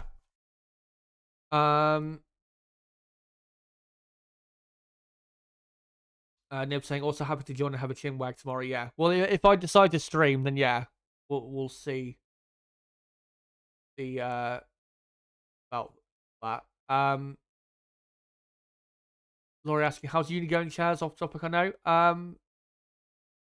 Yeah, what do you call it? I've I had a couple modules for the second half of the year. I finished one of them on Wednesday, and the other one I need to hand in this coming Wednesday, and if I do that, then I will finish the course on Wednesday.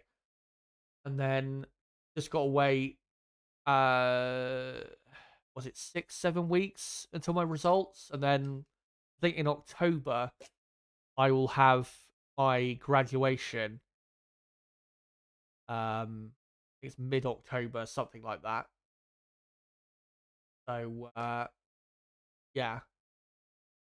As long as I get this piece of work handed in on Wednesday and it goes to plan, it comes off how I want it to come off, I'll be happy, because I'll know that I'll get a good grade. So yeah, it's going all right, I'll say. Let's wait till Wednesday and see how I feel then. Yeah, if you ask me in a week's time, we'll see how I feel for that. Yeah. But I will be going back to uni in September because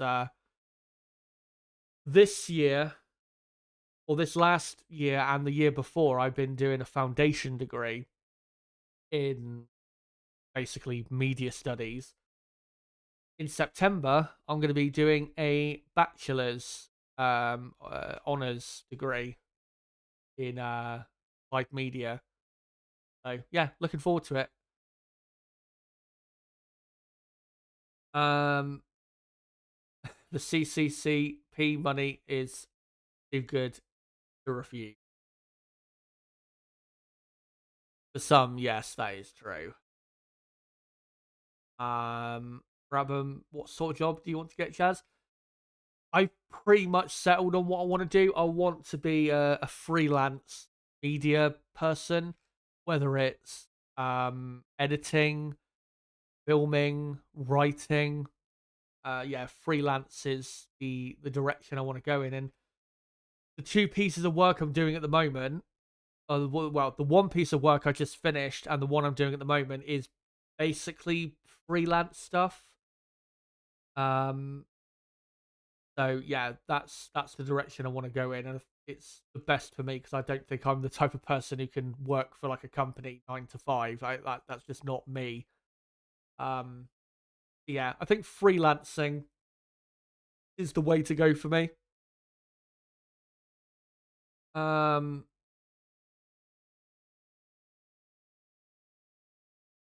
Problem says, "I'm sorry, K Mag brings more to the table." Absolutely. Laurie saying, "Didn't Science turn down Audi? I might be reading an incorrect source. Science needs to accept that offer, otherwise he could be off the grid." I don't think he's turned them down. He is, I think, just making them wait. Um, but you'd imagine he'll be signing something very soon. He may even announce something at the Spanish Grand Prix, because remember, the Spanish Grand Prix is in 4 weeks, 5 weeks. So we may get an announcement then as to what Carlos Sainz will be doing in 2025 and beyond.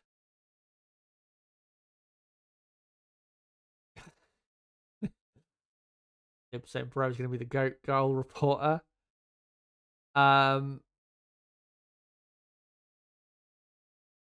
Laurie says, "I would have Joe over Magnussen given Joe's money. Magnussen hasn't been good. If Bottas is on the market, then I'd sign him."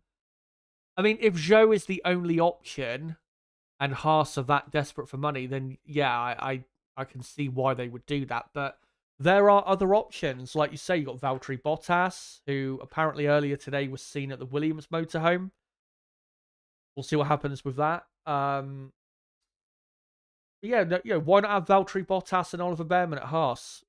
That's a pretty good driver lineup. That probably be the best driver lineup they could have, Haas.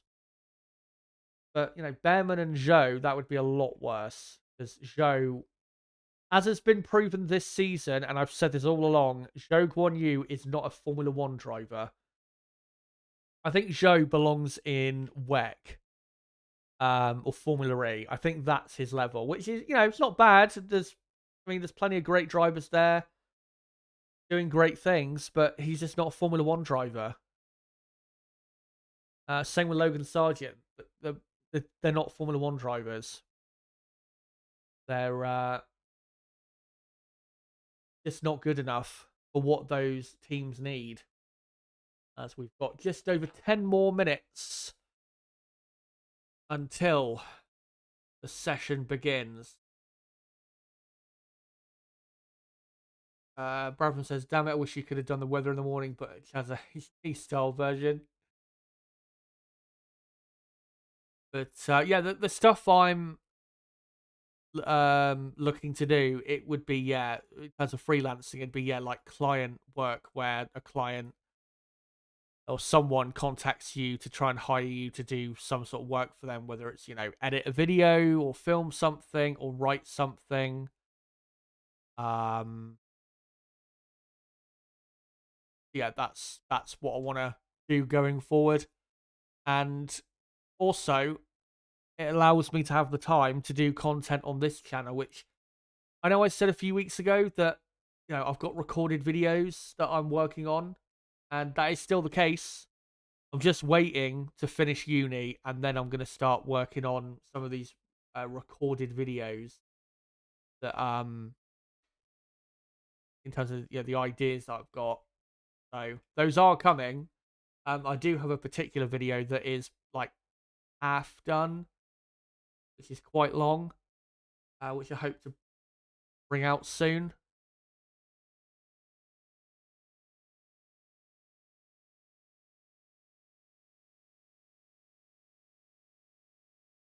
Um,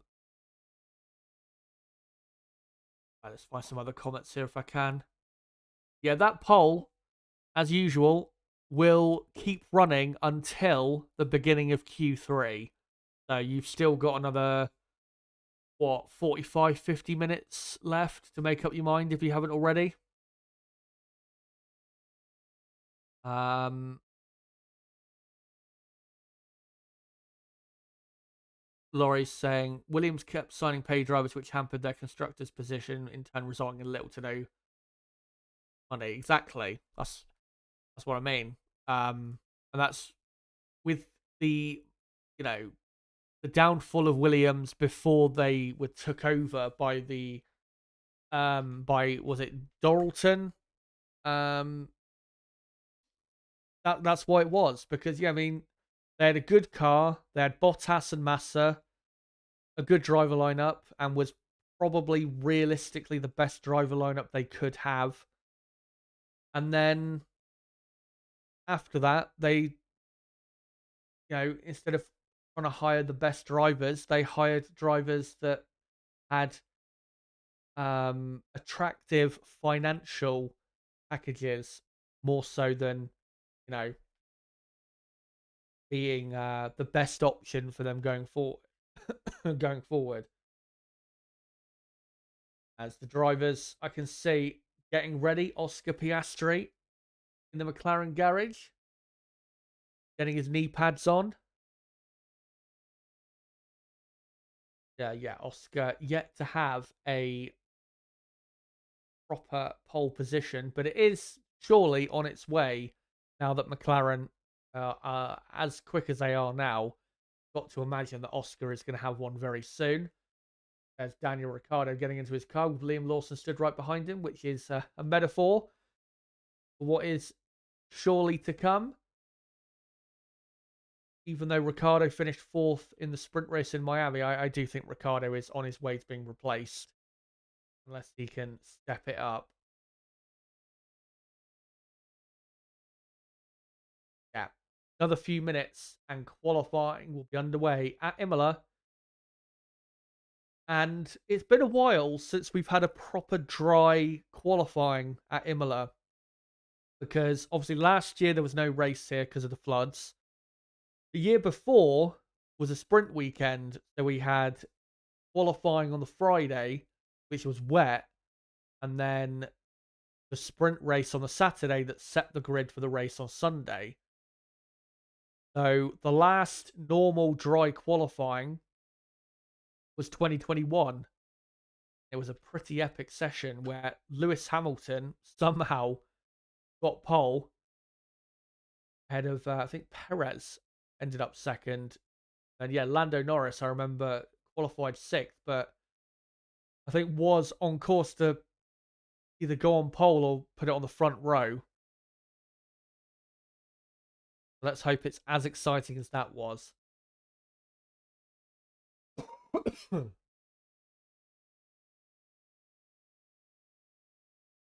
um, You'd be awesome as a sportscaster. We need someone to give an honest take with no sugarcoating. Well, I mean, if they knew I was going to be a brutally honest sportscaster, they probably wouldn't hire me because, you know, I think a lot of companies like people that will maybe not necessarily give their opinion and toe the line. To be honest, I'd rather be independent, even if it means less money. I'd rather be an independent person because I like having the freedom. So, yeah, but we'll see what the future holds. But let me see if there's any other news I can find.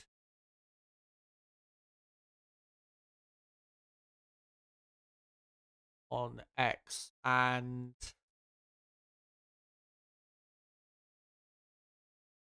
no, can't see anything. As the F1 intro now begins to play. No, we're not very far away. By the way, thanks, Brendan. Let's get this man on TV. Thanks for that. Yeah, as we are just a couple of moments away, let's get into a couple final things before the start of qualifying. So a quick reminder of your championship standings. Max Verstappen, 33 points clear of Sergio Perez. If Leclerc is to mount a title challenge, then this is the weekend to start it, because he is the closest non-Red Bull driver to Max Verstappen. He is, 38 points behind, I believe. So he's in third. Lando Norris in fourth. Sainz fifth. Piastri in sixth. Russell seventh. Alonso eighth. Hamilton ninth. And Tsunoda in 10th. And then on the constructor side, Red Bull first. About 50 points clear of Ferrari second, with McLaren third, Mercedes fourth, Aston Martin fifth, Racing Bull sixth, Haas seventh, Alpine eighth, Williams ninth, Sauber in 10th. And a quick reminder of a couple stats going into this session regarding a couple of the teams. For Red Bull, Max started on pole at the last race we had here at Imola in 2022, and that was their only pole position at Imola for Red Bull. Where Max got pole in qualifying on the Friday, but also ended up winning the sprint on the Saturday as well. Ferrari are looking quick, but they have had not great times around Imola as of late, and their last pole position at Imola was in 2006 with Michael Schumacher. That was actually the weekend where Michael Schumacher broke what was at the time the pole position record in Formula One, which was held by Ayrton Senna. And then Michael broke it that weekend by taking, I think, pole 66, I think it was, that weekend. So yeah, that's how long ago it was that Ferrari were on pole at Imola. And the last pole position for Ferrari and Leclerc was back in Las Vegas, back in mid-November of last year. Leclerc, his best quali result here at Imola is second from 2022. And for McLaren, their last pole position at Imola was in 2005 with Kimi Raikkonen, a race that they would have won if McLaren were not so unreliable that year. And their last pole position in Italy was in 2012 with Lewis Hamilton, 12 years ago, making me feel incredibly old. But let's get into it. And of course, Q1 will be an 18-minute long session. Let me just get the countdown ready. And I'll sync up the timer at the 17-minute mark. But of course, as you can see on the left there, the drop zone in red.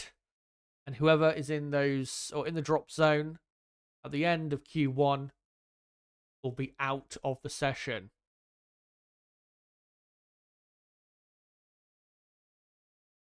And also, Rook mentioning something in chat, which I think is true. Nico Hülkenberg, amazingly, has never raced Imola before. This is his first ever race weekend in any motorsport at Imola. And he's doing pretty well, is Hülkenberg, as he does normally at every track. He doesn't really have a bad circuit, does Hülkenberg. A few cars queuing at the end of the pit lane. Just waiting to get underway.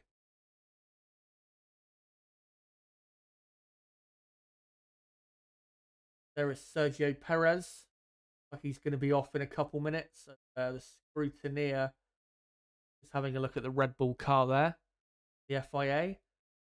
Aston Martin getting Alonso's car ready. Of course, he had a bit of a big crash in practice 3. He also had a very big crash here in his first ever race at Imola in 2001, so he's come full circle as Fernando. As the session has begun, qualifying has begun at Imola, and two Alpines are the first two cars on track, followed by the Sauber of Zhou Guanyu, who I think has been knocked out in Q1 almost, might have been every time this season, in a lot.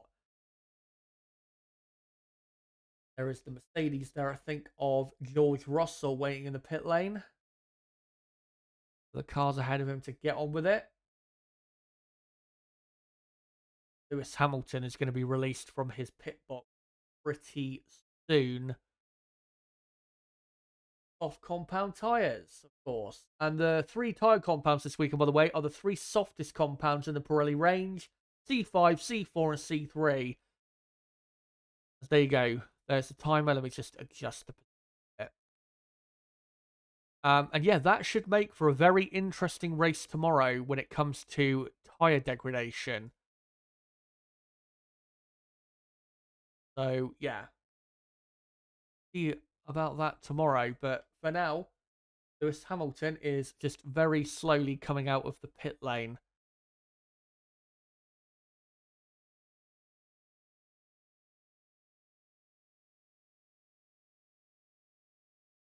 As we're now looking at Charles Leclerc, who's about to come out on a set of medium compound tyres. So Ferrari, eager to save tyres, shows their confidence, I guess.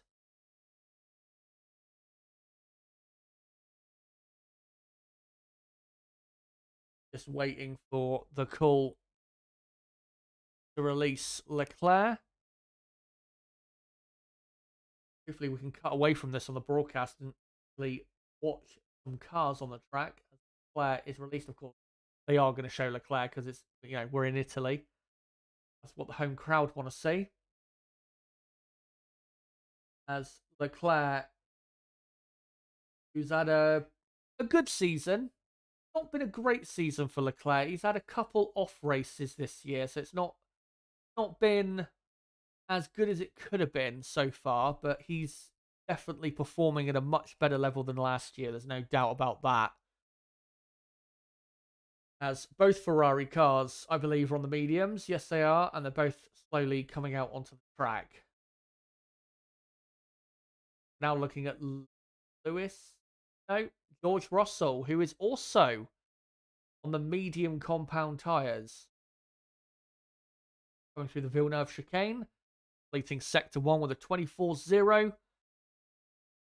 Good first sector to start. With oversteer through Usa. That's another thing I love about Imola is instead of turn 1, turn 5, turn 6, all of this, we actually have corner names at this place.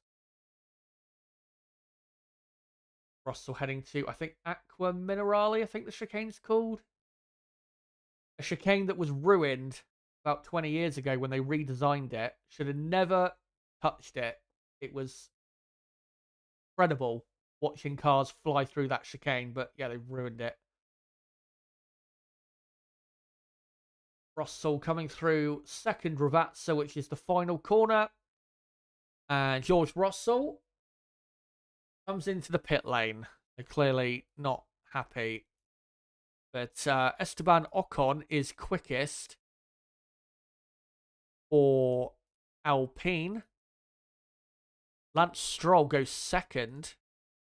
Can't even beat the Alpine there, which is worrying for him. Then you've got Magnussen up in third. Not anymore. Lewis Hamilton is second, so Ocon still in P1 by 600, 700 of a second, something like that. Logan Sargent up in P5. And oh no, not anymore. He's had his lap time deleted. So it's Pierre Gasly in 5th with Hulkenberg in P6. One thing I want to do quickly is just post the link of the stream out again because I forgot to do it. So I'm just going to quickly do that, guys, and then we'll crack on with the rest of the stream. So,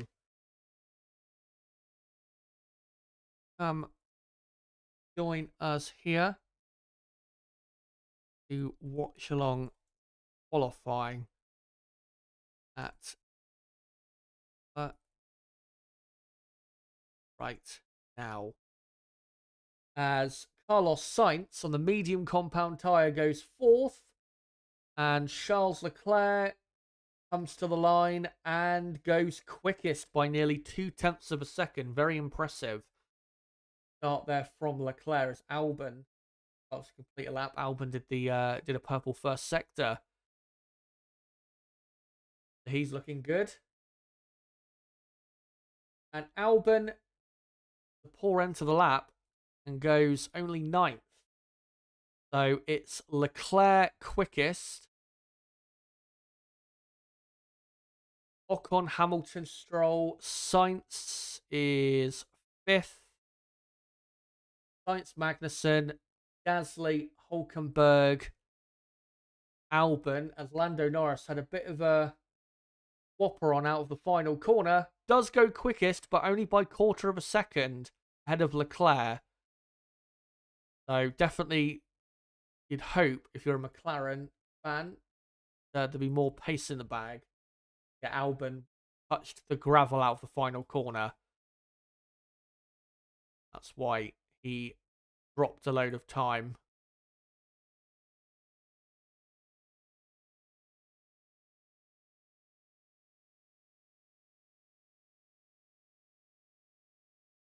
As Max Verstappen exits the Villeneuve chicane and does the purple first sector for his first run of qualifying. Verstappen, yeah, had a difficult day yesterday, but from what I saw in practice, his car at least, looking better. Yeah, it was a 10th up on Norris after Sector 1, but it's really Sector 2 where I think Red Bull are struggling the most. Well, not at the moment, as he's a 10.5 up on Norris after the first 2 sectors. Sergio Perez on 2nd for Red Bull. Top tyre. Alonso goes 6th. Verstappen comes through the 2 Ratzers. Does it as comfortably as possible. And to the line, Max Verstappen goes nearly 0.2 quicker and does a 1:16.0. Remember, the best time of the weekend so far is a 1:15.5 by Oscar Piastri, who has just done the purple first sector. It is Verstappen, Norris, Perez, Leclerc, Ocon, Hamilton, and then Alonso 7th, Stroll 8th, Sainz 9th, Magnussen 10th, and then Gasly and Hulkenberg. Piastri a 10th up on Max after the first 2 sectors. Oscar is flying around Imola. Not going to be as good of a time as he did in practice 3, but this might be able to dip him into the 1:15s. Brilliant final corner for Oscar. Comes to the line. And he does do a 1:15.9. And Oscar Piastri goes quickest. But again, that is 0.4 of a second slower than Piastri did in practice 3. So these are not the best lap times they can do. And I would say today, pole position is likely to be a late 1:14, maybe at best a mid 1:14. So keep our eyes out for anyone who gets close to that. As Lance Stroll goes up to 5th. New lap. As who else has improved? Kevin Magnussen has gone 9th. Hulkenberg has gone ahead of Gasly. George Russell has gone up to 3rd on the soft compound tyre.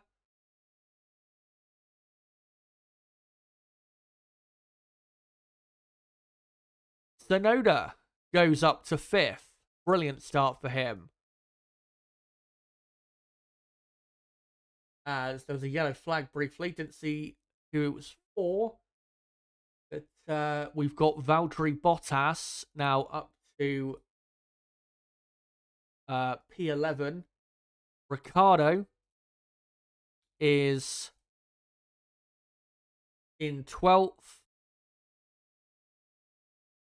Ocon stayed in P9. We're watching Pierre Gasly on the broadcast at the moment.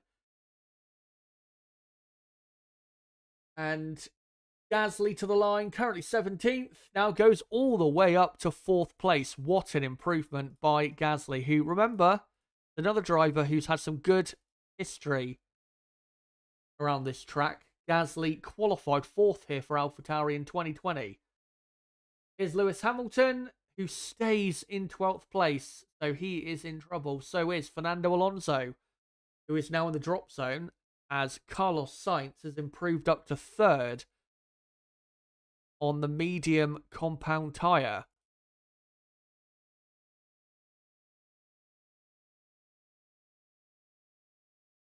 Here's a replay of Logan Sargent going, and that's what the yellow flag was for. He went wide on the exit of the Villeneuve chicane. Pushing too hard. Hello to Francisco, by the way. And thank you to Daniel. Thanks for the... Oh.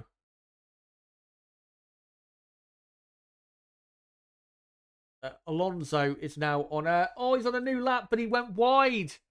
And he's gone off the track at turn 3 into the gravel, and he's going to come back on, but that is an absolute disaster for Fernando. He went through turn 1 and then probably went wide through turn 2, went onto the grass, and then went onto the gravel on the exit of turn 3. So Fernando's going to have to abandon that lap, and he might have to go for a new set of tyres, because those tyres might be beyond any sort of good grip. Here's a replay. So Alonso coming down to turn 1. And yeah, he kind of understeered through turn 1 and also turn 2. So just a bit of understeer. That Aston Martin car is not in a good way. They are going backwards in a hurry in 2024.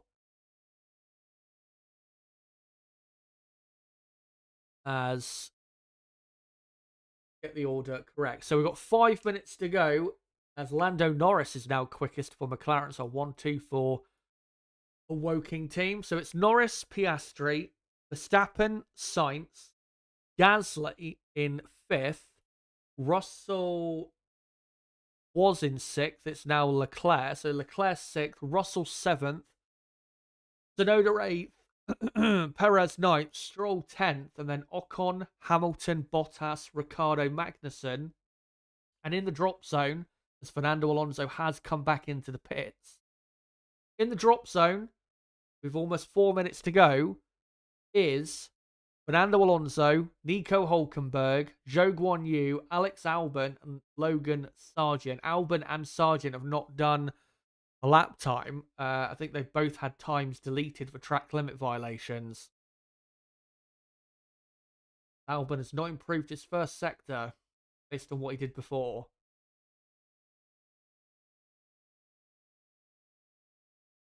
Yeah, Aston Martin, Williams, and Sauber, I'd say, are looking in trouble at the moment. Hulkenberg also and Haas, not looking very quick right now, surprisingly.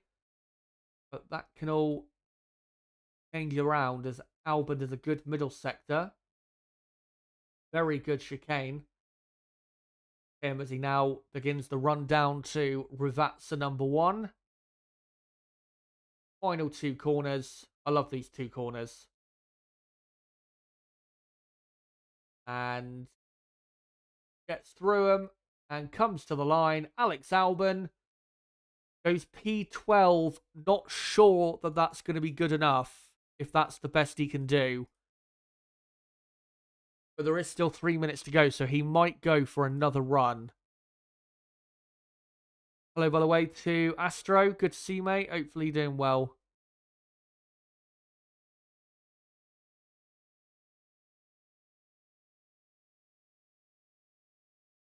Replay of on the broadcast of Lando Norris bumping his way through the Aqua Minerale chicane. As here is Fernando Alonso, who has one final chance to make it into Q2. Can't believe I'm saying that. He won this race 19 years ago in that classic race where he somehow held off Michael Schumacher for what felt like forever.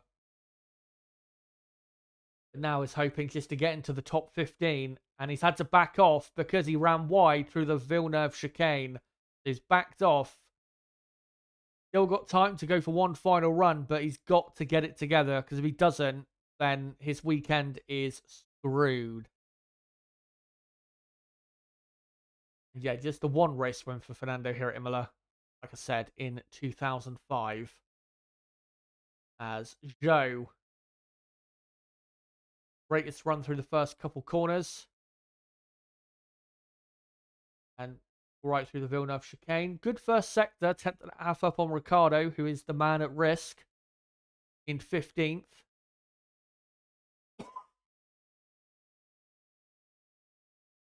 Now, to the heart of the middle sector. Looks fine from Zhou. Whether it's quick, we'll have to see. And he's up on what Ricciardo's done, but it's not up by enough, I think, to guarantee that Zhou is going to be getting into Q2. As Logan Sargent has done a decent middle sector by the looks of it. Logan might be on for a good lap here. As we enter the final minute, as Esteban Ocon goes up to 9th. Where does Zhou go? Only 16th. And unless he's doing another lap, which I assume he's not, Zhou is out of qualifying. As Logan Sargent goes up to 14th. I don't think that's going to be enough, though. Valtteri Bottas goes back ahead in 14th place. The drop zone now, Ricciardo, Zhou, Magnussen, Alonso, Hulkenberg. Hulkenberg goes quickest. Nico Hulkenberg goes from 20th to 1st on a 1:15.8. I don't think we've ever seen that before. A driver go from last to 1st. So Hulkenberg in P1. Fernando Alonso's in the pits, so he can't go for another run. Fernando Alonso is out in Q1 and is going to finish last of all. An absolute disaster in the Italian countryside, as Max Verstappen coming through the final couple revazzas to the line. Can he go quickest? Yes, he does, by 0.08 of a second. Max quickest on a 1:15.7. Daniel Ricciardo up to 7th. He's out of the drop zone. That should be enough. As here comes Tsunoda, who's in 10th. Yeah, the drop zone, I think, is pretty much settled now, as Tsunoda goes 3rd in the Racing Bulls. Leclerc on the medium, coming out the final corner. What a session this has been for Ferrari. They've not had to use the soft tyre, as Leclerc goes 2nd, less than a 10th slower than Verstappen on a harder compound of tyre. Ferrari are looking very, very strong. But yeah, it is pretty much all finished and decided who has been knocked out. And we've got a massive shock at the very back. But let's go through the drivers that have made it through to the second part of qualifying. And those are Max Verstappen, Charles Leclerc, Nico Hulkenberg, Yuki Tsunoda, Lando Norris, Oscar Piastri, Carlos Sainz. Like I said, for Ferrari, brilliant session. Didn't have to use a soft tyre. That could be crucial for tomorrow. And then, yeah, Pierre Gasly, Daniel Ricciardo, George Russell, Esteban Ocon, Sergio Perez, Lance Stroll, Alex Albon, Lewis Hamilton, and knocked out in Q1, guys, Valtteri Bottas, Logan Sargent, Zhou Guanyu, Kevin Magnussen, and Fernando Alonso last of all. And I cannot remember the last time Fernando qualified last. And I'm not sure if it's ever actually happened. So, yeah, that is incredible. But it's happened. And Aston Martin, as I said earlier, they're in big trouble right now. Fernando just couldn't hook a lap together. But yeah, Q2 will be underway in a few minutes. 15-minute long session. I'll sync it up at the 14-minute mark. Get the next slot ready so that you can see the next cut-off zone. But yeah, what do you think of that, guys? Fernando Alonso out in the first part of qualifying.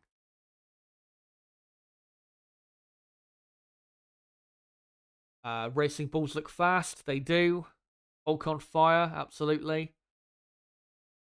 Rebuilding Alonso's car. What happened? Crash, I guess. Yeah, he had a crash. Big-ish crash in practice 3.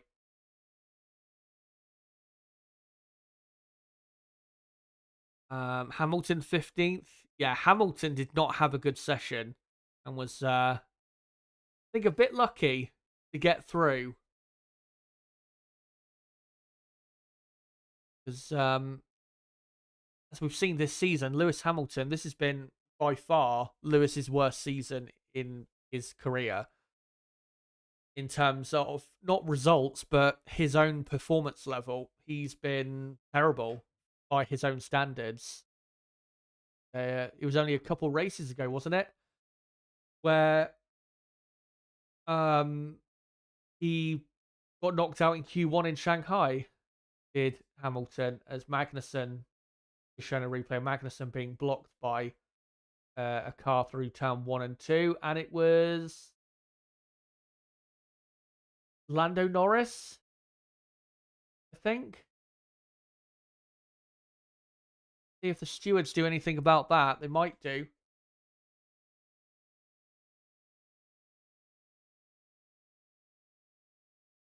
As the Tifosi out in force. See their team take pole position. And at the moment, after what I saw in Q1, it looks as though it is very likely, isn't maybe the term I would use, but it is very possible because Leclerc ended up 7/100ths of a second slower than Max in Q1 on a harder set of tyres. If that isn't a good omen, I don't know what is. There are still some Verstappen fans in the grandstands.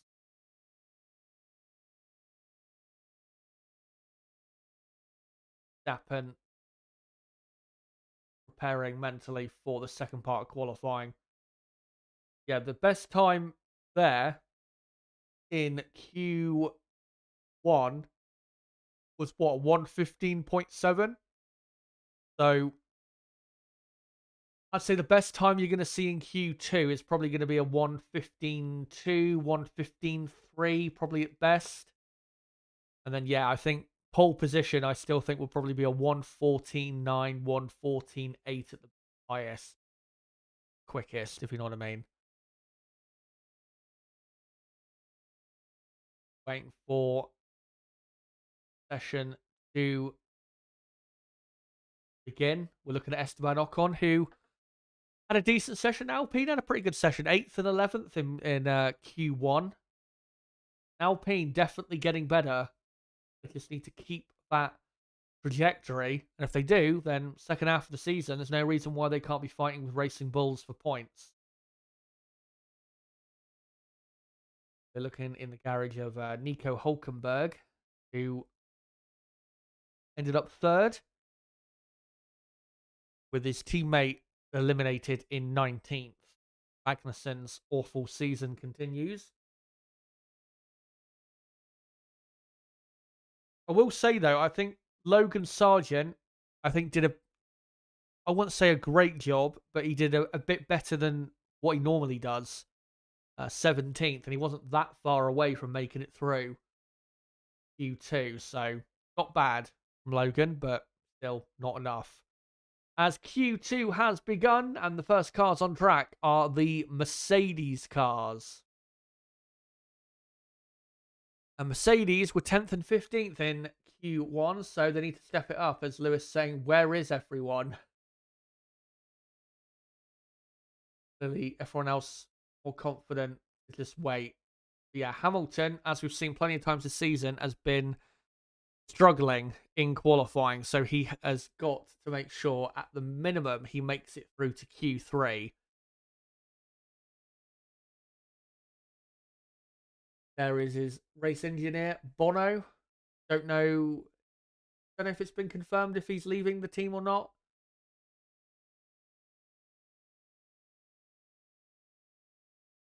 There you go. 14 minutes remain in the second part of qualifying. And Mercedes, because of the way their car is at the minute, they're always going to be at risk of having an elimination in Q2. So watch out for Mercedes. They might be in trouble. Robert says Max has 3 more tenths to go. Sandbagger in chief. They.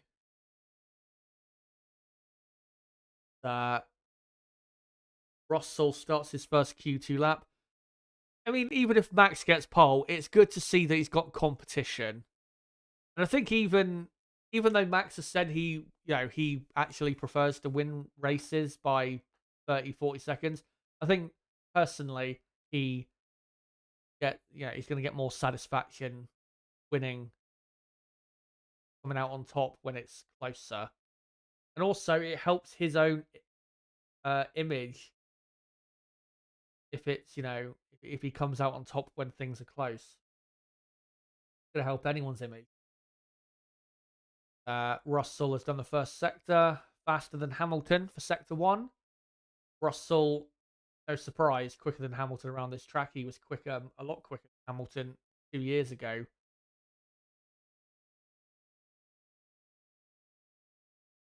Pretty good chicane there for Russell through Aqua Minerale.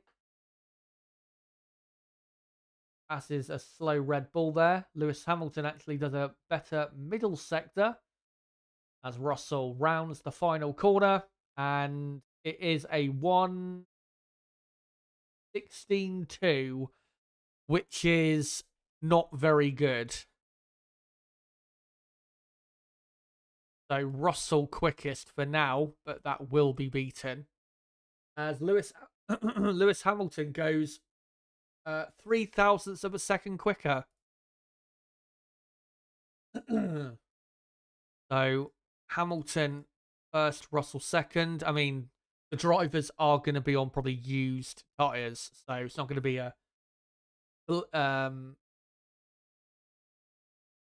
a highlight lap time start to as Max Verstappen has done a purple first and second sector. Alex Albon has done a 1:16.9, which is definitely not good enough to go through to Q3. Verstappen, let's see. Lap time he does is he went a bit wide through the second Ravazza. And to the line, 1:15.3. That's a very good start to Q2. Like I said, a 1:15.2, 1:15.3 is probably the best you're going to see in Q2, I think. So that's a very good lap right there. As Sergio Perez has a 1:15.8. Goes second. So Verstappen, Perez, Hamilton, Russell. Hulkenberg has actually gone ahead of both Mercedes cars. Hulkenberg is third, as we're looking at a Ferrari on an outlap, and everyone else is on an outlap at the moment, except, well, for Lance Stroll.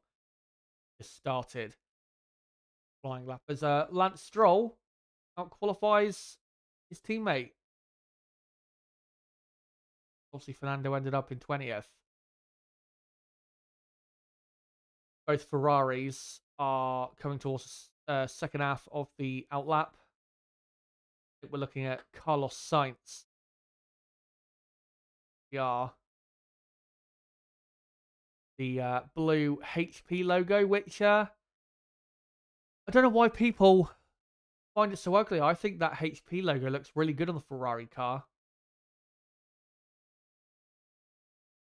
As Sainz through the first few corners. Looking good. Spectacular, but good. Now through the Villeneuve chicane. Bang on. What we needed to do through there, but 10.5 down on Verstappen already. Obviously, this is Ferrari's first runs on the soft tyre because they didn't use it at all in Q1. As Leclerc has completed sector 1 and has gone almost a tenth quicker than his teammate just in the first sector. As Stroll goes 6th and is immediately replaced by Pierre Gasly, who goes up to 6th. As Oscar Piastri does a purple middle sector as Ocon goes 7th.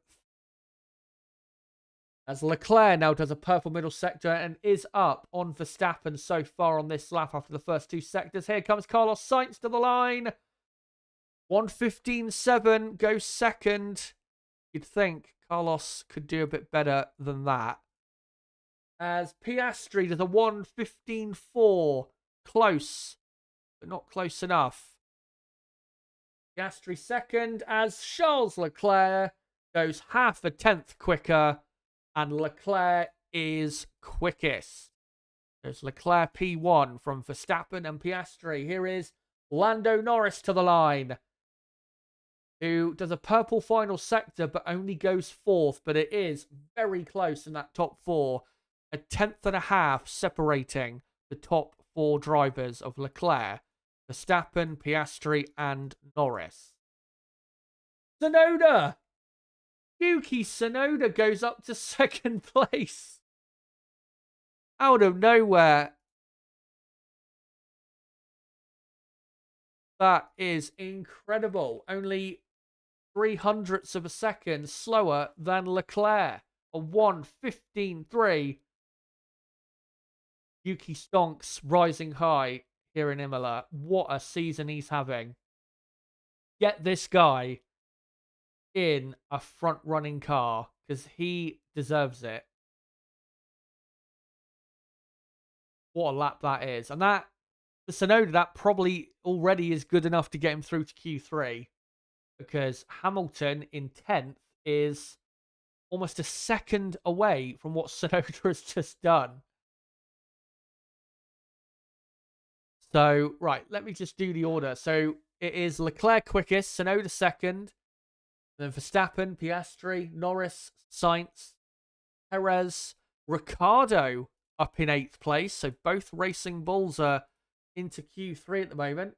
Hulkenberg 9th, Hamilton 10th, Russell 11th, and then Gasly, Ocon, Stroll, and Albon is on an outlap. I think Albon's only got 1 set of tyres left. So there you go. With 6 minutes to go, that is your order. As thanks to Turbo, good to see you, mate. $10 super chat. There's mark my words, read my lips, Merc powered pole, and first 4 lockout. Hamilton, Norris, Russell, Stroll, Albon, Piastri. Mercer done, sandbagging gloves are coming off. Well, the Mercedes powered teams at the moment are struggling. We've got 3 Mercedes powered teams in the drop zone. And the 2 McLarens, 4th and 5th.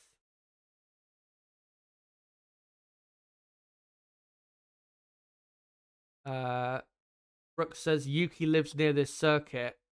Well, yeah, I think the team base is not too far away from this circuit. And I know that he helped some of the cleanup efforts with the flood at this Grand Prix last year. So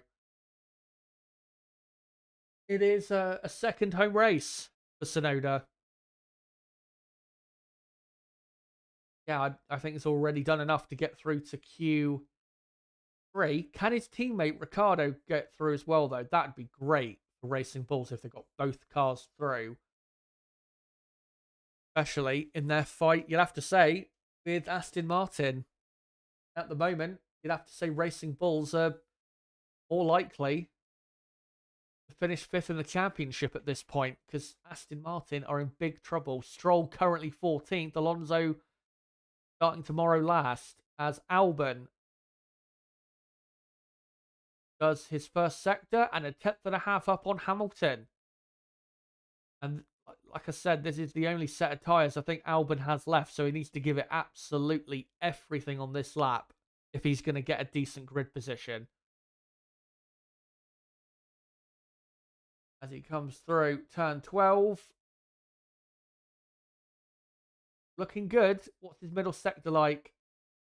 Oh, it's bang on the same as Hamilton after the first 2 sectors. Needs to absolutely launch this car through the final 2 corners if he's to get it in the top 10. Let's see if he does. As struggling to get the car through, but he gets it through to the line. Alex Albon goes 12th, 3 thousandths of a second slower than Lewis Hamilton. And that is Albon out of Q2. A good effort. He might still end up ahead of Stroll, who is quite far down. Obviously, will now have the chance to improve. We're looking at Lewis Hamilton here. 10th. Both Mercedes on an outlap, and one Mercedes in the drop zone. And one hovering directly above it. So I would not be surprised if Mercedes had a car knocked out here. Going to have to be a really good final lap from both drivers, because there are drivers very eager and keen to get into Q3.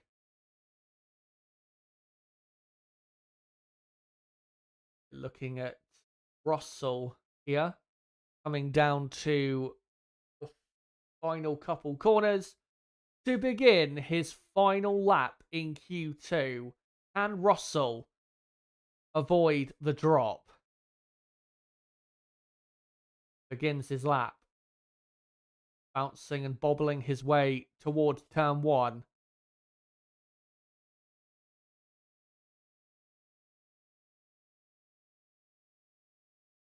So far through the first couple corners, looks good. Down to the Villeneuve chicane. Yep, looks fine. And does a very good first sector, but the middle sector really is the most important one. If you nail that, then the lap is made. Hamilton does also a good first sector.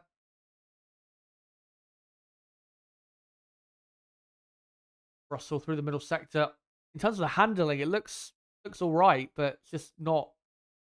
Well, now it is a lot quicker. 4.5 tenths up on Hamilton as Esteban Ocon improves up to 8th place. What an improvement that is. As the track gripping up nicely. As Pierre Gasly improves but stays in 14th. George Russell goes up to 6th, pushing his teammate down to 12th place. Hamilton now goes 7th, but will Mercedes stay there? We'll see as Hülkenberg goes ahead of both Mercedes. Hülkenberg up to 6th. As here comes Lance Stroll. Sergio Perez now the driver at risk. As Lance Stroll to the line. Only 13th. Poor effort from Stroll. No surprise, though. And he's out in 13th place. What can Ricciardo do? He's about to come to the line. Daniel Ricciardo gets into 9th place, but I'm not sure that's going to be enough if Perez and Sainz can improve.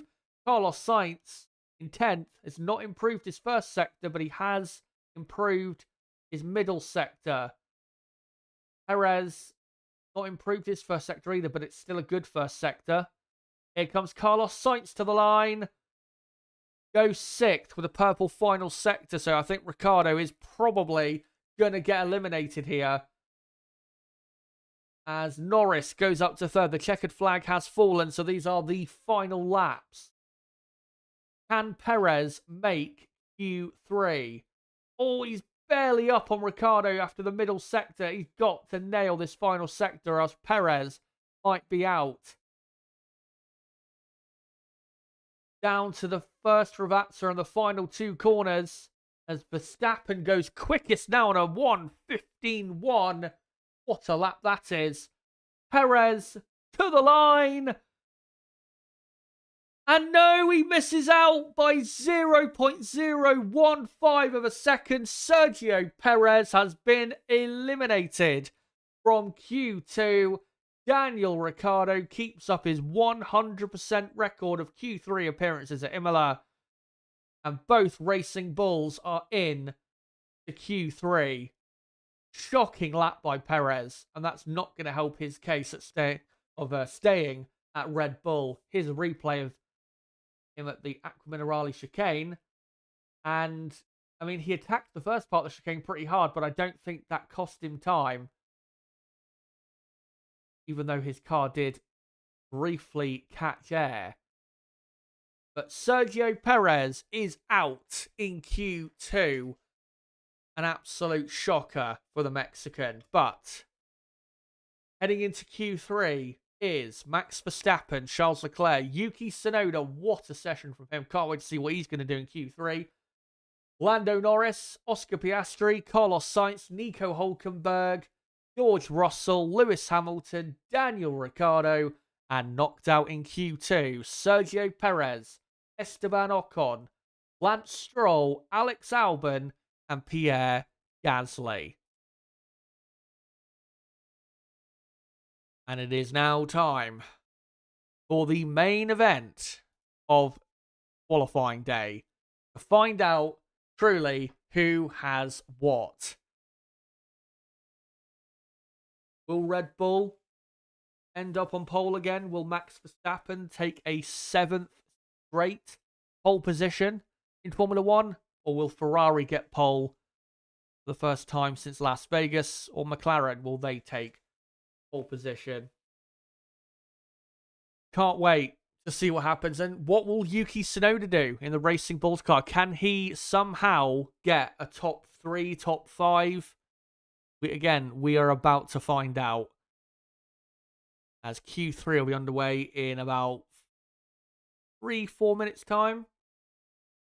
We have 12-minute long session.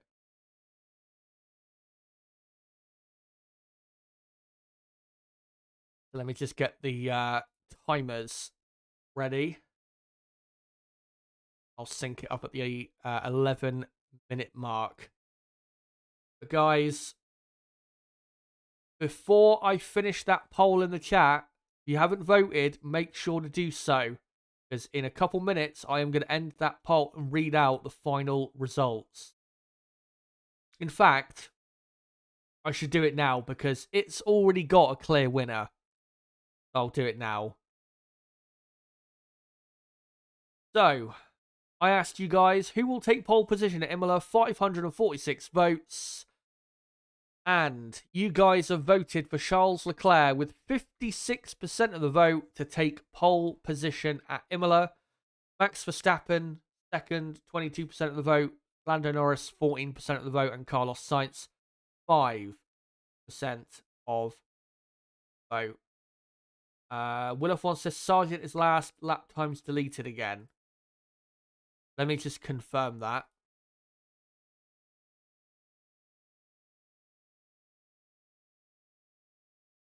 Yeah, that is true.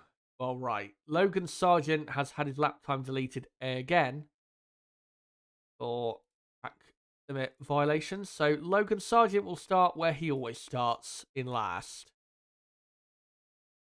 So thanks for letting me know about that, Will.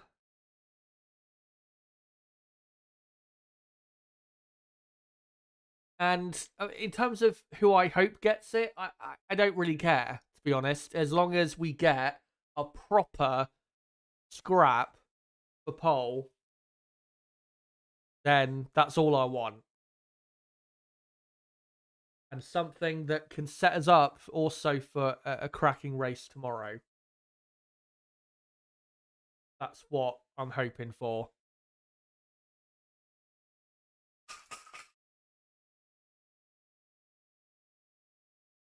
Pick that up. As yeah, Q3 will be underway in a couple minutes' time. I'll let you know when the session does get going, but I'm still going to stick with my prediction. I think it'll be Leclerc on pole because I trust that with that car that's working very well, and when the car's working well and he's in form, Leclerc is very hard to stop in qualifying. So I trust that he will get it, but it will be very close. There is no doubt about that.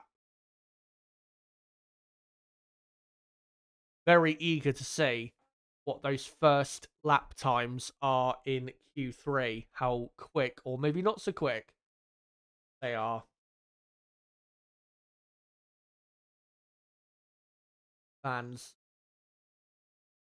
ready to witness what should hopefully be a cracking end to the session. Fernando Alonso, they're just showing, being interviewed on Sky. And Fernando doesn't really look angry. I think he just looks like he's accepted, really, what's happened this weekend. And at least for Fernando, he'll have a bit of fun, tomorrow coming through the field. But whether Aston Martin actually score a point tomorrow, we'll have to see.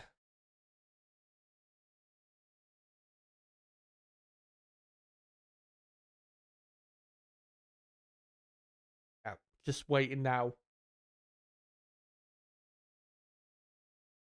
for that green light to come on. And I would say, yeah, Verstappen, Leclerc, Norris, and Piastri, I think, are the drivers that can get pole here. I don't think Carlos Sainz can. Carlos has been a little too slow this weekend. But if any driver makes mistakes, then you never know. Sainz could maybe grab a couple positions. As here comes Max Verstappen, car number 1, your world drivers champion, sent out to stomp out the competition. But can he do that? Does he have the equipment to do that? We're about to find out. As the session has begun, I'll sync up that timer in about 45 seconds from now.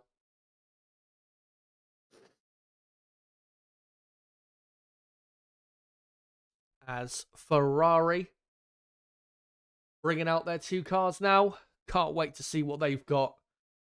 Can they get that first pole at Imola in 18 years? They used to dominate this place back when they were dominating Formula 1. Can they get back to that? The 2 Ferraris is coming towards the end of the pit lane. The McLaren of Lando Norris just ahead of them.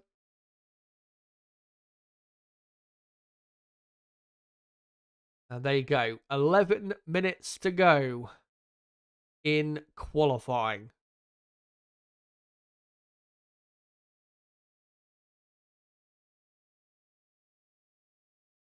And by the way, Astro, I've looked at the chances of rain. The chance of rain has gone down. So looks like we're not going to get any rain tomorrow. But it's, well, definitely more likely than today. Today it's almost totally blue.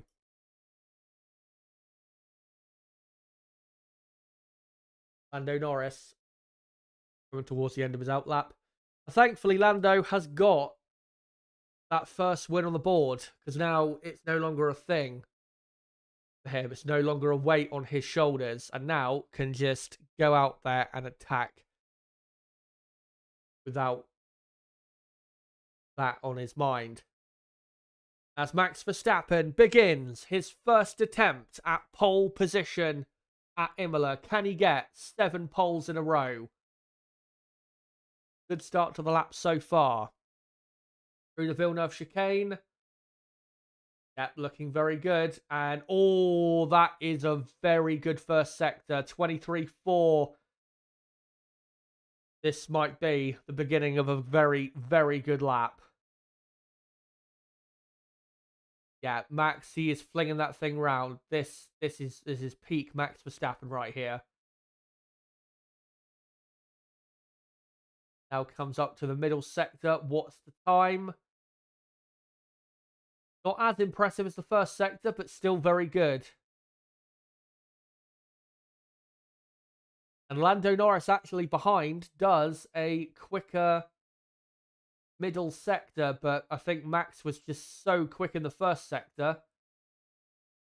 Overall, Max is still ahead as Max Verstappen now comes to the line for his first run. And it's a 1:14.8. That is an incredible lap time as Lando Norris goes second on a 1:14.9. That 1:14.8, that might be just a little too difficult to beat, but there is still time, plenty of time for the drivers to try, as Hulkenberg is in third. Tsunoda now goes third on a 1:15.4. Tsunoda did a better time in Q2, so he can do better than that. Piastri, purple final sector, goes third. Both Ferraris have not done a purple sector. Ferrari not quite on it yet. As here comes Carlos Sainz. What does he do? A 1:15.3 and he goes fourth. Only a 10th ahead of Tsunoda. As here comes Leclerc.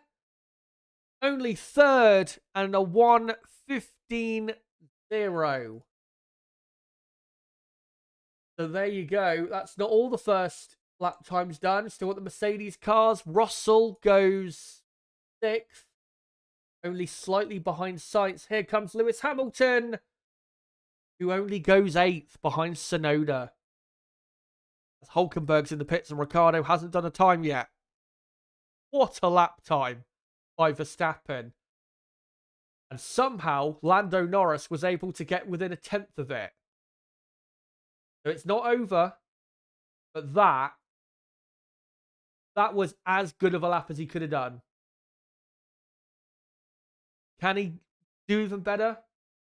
I think maybe he can go a 10th quicker to a 1:14.7, but I would be amazed if he does a 1:14.6 or 1:14.5. That would be off the scale if he does that. So there you go. Those are the first runs completed.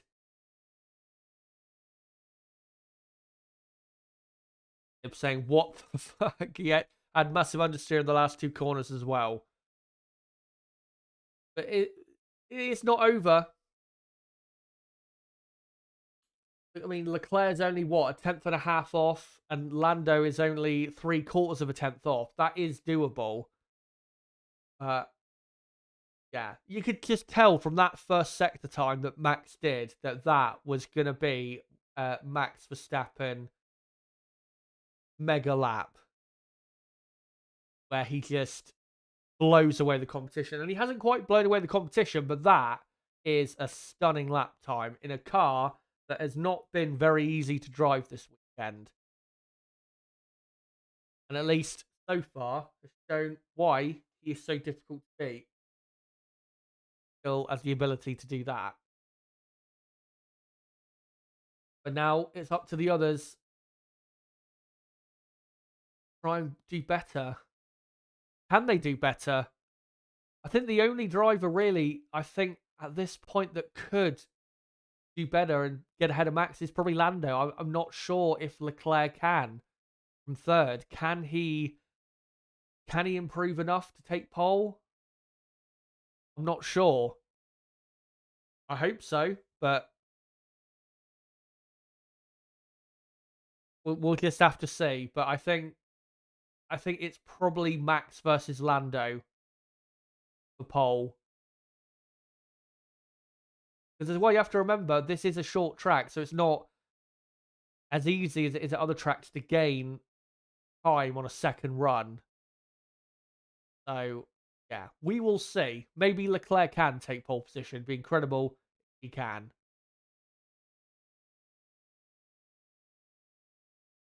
Take a breather before that final run. Would be nice to see Daniel Ricciardo come out right now to do his final qualifying run. Still in the pits, hasn't done a lap time. Maybe Ricciardo hasn't got any tyres left. That could be possible.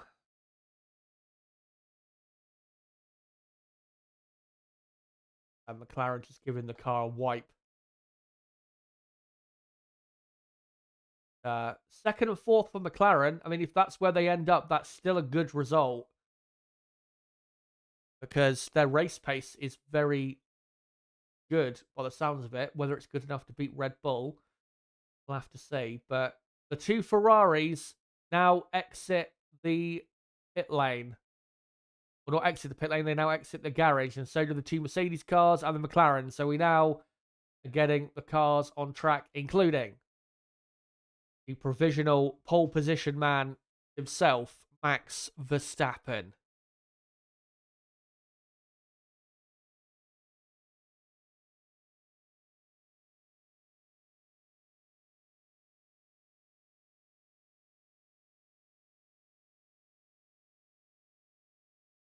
Cars just coming up to the exit of the pit lane. Where he knows what it's like to get pole, obviously, in Italy for Ferrari. He's had that pressure before. He's dealt with it before, and he's done it, I think, twice. Took pole position in Italy. In obviously at Monza in 2019 and 2022. So he's been there, done that in terms of the pressure, but he's never done it here at Imola.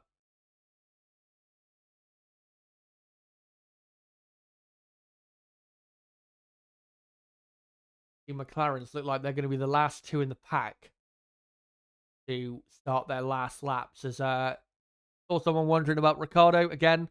He hasn't done a lap time yet, but he has joined the track. So, and I think he is about to start Ricciardo.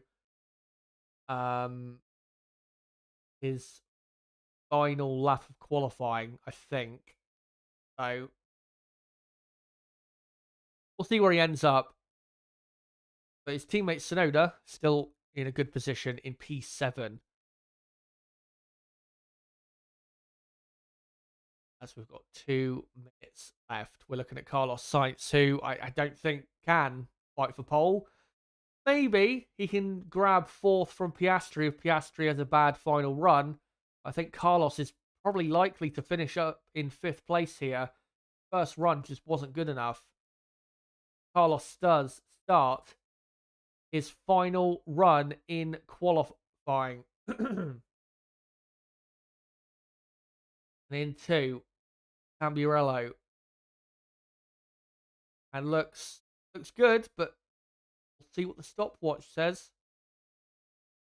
As Leclerc has also started his final run. Carlos Sainz 0.3 of a second down on Verstappen after the first sector alone, just showing you how good that first sector was for Max. And Leclerc has not improved his first sector, so he's going to have to do something incredible in sector 2 and 3 to get pole. As Sainz through the middle sector looks good, but 4.5 down on Max after the first 2 sectors. Like I said, I don't think Carlos is going to improve on 5th place. As Leclerc does do a purple middle sector. As Ricciardo goes up to 8th place ahead of Lewis Hamilton. As Max Verstappen goes even quicker in the first sector. Sainz finishes up in 5th. Here comes Charles Leclerc. And he stays in 3rd. He improves his lap time, but he didn't improve sector 1 or sector 3. So maybe it was possible, but he didn't do it. He ends up 3rd for now. But Max, 600ths up in the first sector. What's his middle sector like? It's a 10th up. He is absolutely obliterating the rest of the field here as Hamilton goes back up to 8th. And Lando Norris has not improved his middle sector. And this could very well be a stunning lap time from Max Verstappen, who exits the final couple corners and to the line. Max Verstappen, a 1:14.7, doesn't improve his final sector, but surely that is enough. As Lando Norris, purple final sector and stays second, but Piastri has done a purple middle sector. Can the Australian take pole? Oh, he's had a moment in the final corner. That might have cost him. As to the line he comes. He ends up in second, just ahead of his teammate Piastri on the front row, with Norris in third. But it is Max Verstappen, as usual, on pole position for the 2024 Emilia Romagna Grand Prix. What a lap. And Max today has proved why he is the best, because he was just too good today. And I'm not sure necessarily that Red Bull had the best car, but they've got the best driver. That is clear.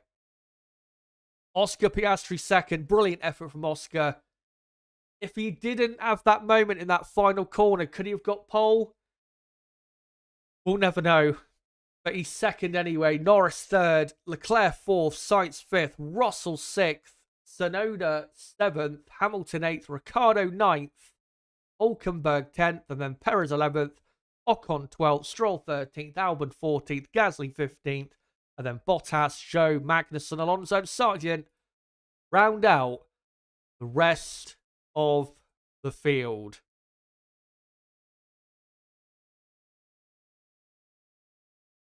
And that is qualifying in at Imola. And what I'm going to do now is set up the poll in chat to ask, who do you think is driver of the day for qualifying at Imola? My driver of the day is, it has to be Max Verstappen, because that was just 2 brilliant laps by Max. So Max, Oscar will be another option. Yuki.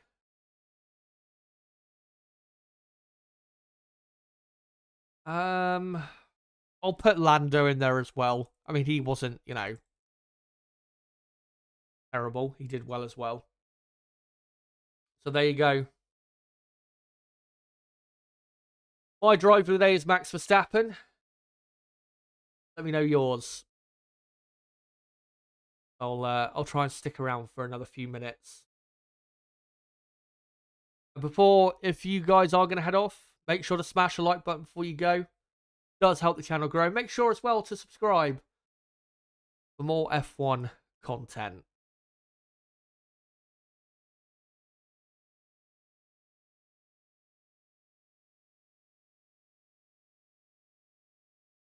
But what I'm now thinking is, will I stream tomorrow?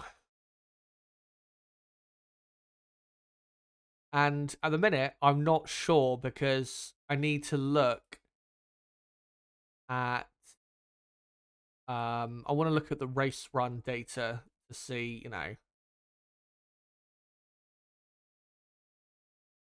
whether we could actually get like a competitive race where the Red Bull have just revealed their true hand and all that.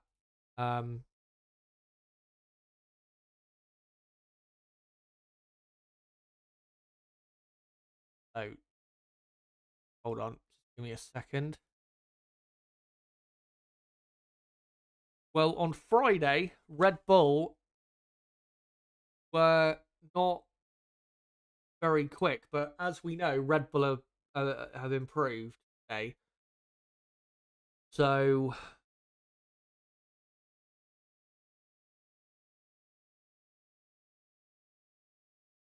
I'm not sure. I'm not sure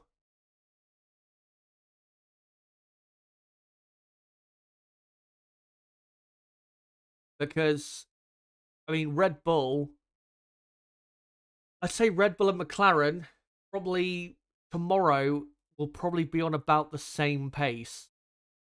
Um, Maybe McLaren quicker, but it won't be by much. I don't think. Because again, I mean, it's all great looking back at Friday's data, but Red Bull have improved since then. Plus, Perez was the driver that did the best average lap time on the long runs for Red Bull when we know Max is better on long runs. So, yeah.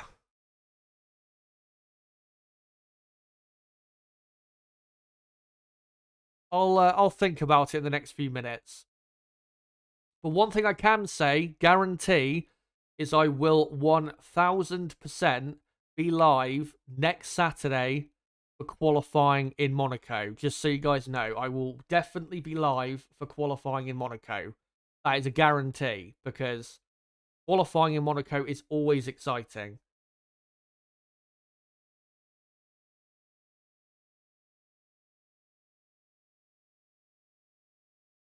But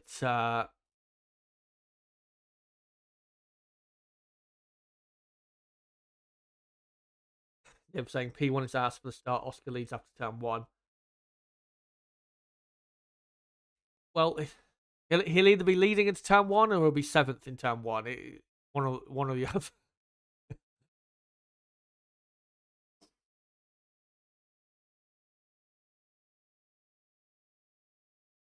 Um, Leclerc, I'm seeing on the radio, not happy at all, saying "fuck that, fuck that." So yeah, very, very unhappy. And Leclerc also saying on the radio, "Freaking hell, they all gained more than what I thought in Q3." Well, if we look back,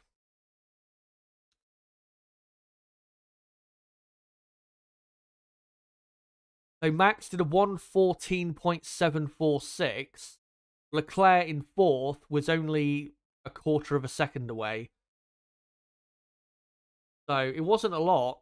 And I mean, between Max and Lando, in down to third, it was less than a tenth. So it was close as I predicted, but yeah, Leclerc he did a purple middle sector before Piastri did then a purple middle sector, but he did a purple middle sector, but he didn't improve sector one or sector three. If he improved sector one or sector three, then he might be on the front row. But I'm not sure if he actually would have been on pole. So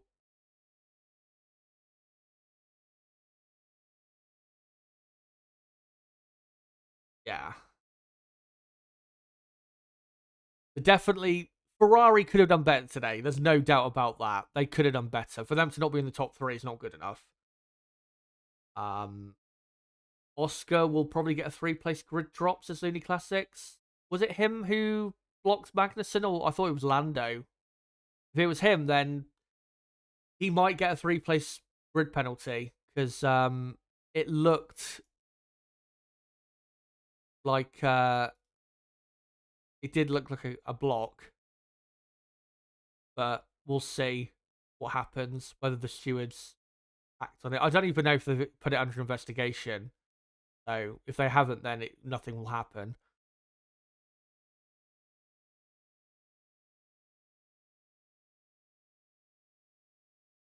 Can Piastri win tomorrow?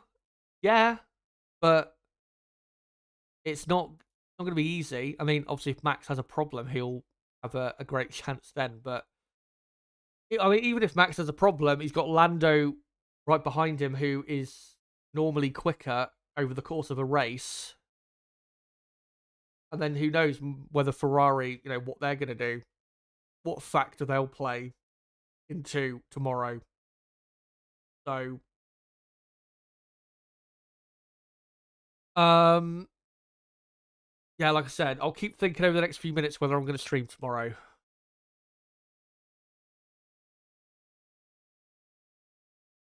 I think Perez's problem is he doesn't push as hard as he needs to in Q2, and that creates situations where he can be eliminated.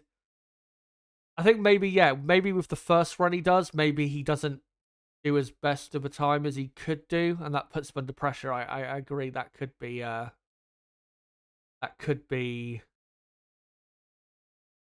an issue.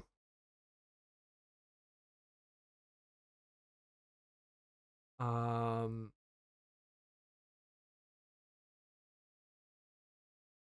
Looney Classic says Red Bull can be beaten tomorrow and probably will. Max has no wingman, and according to F1 Big Data, Ferrari have the best race pace, then McLaren, then Red Bull, but it's difficult to take. That's another thing, is even if McLaren are quicker than Red Bull, do McLaren have the straight line speed to overtake Max? Unless they're massively quicker, then I'd say no. So,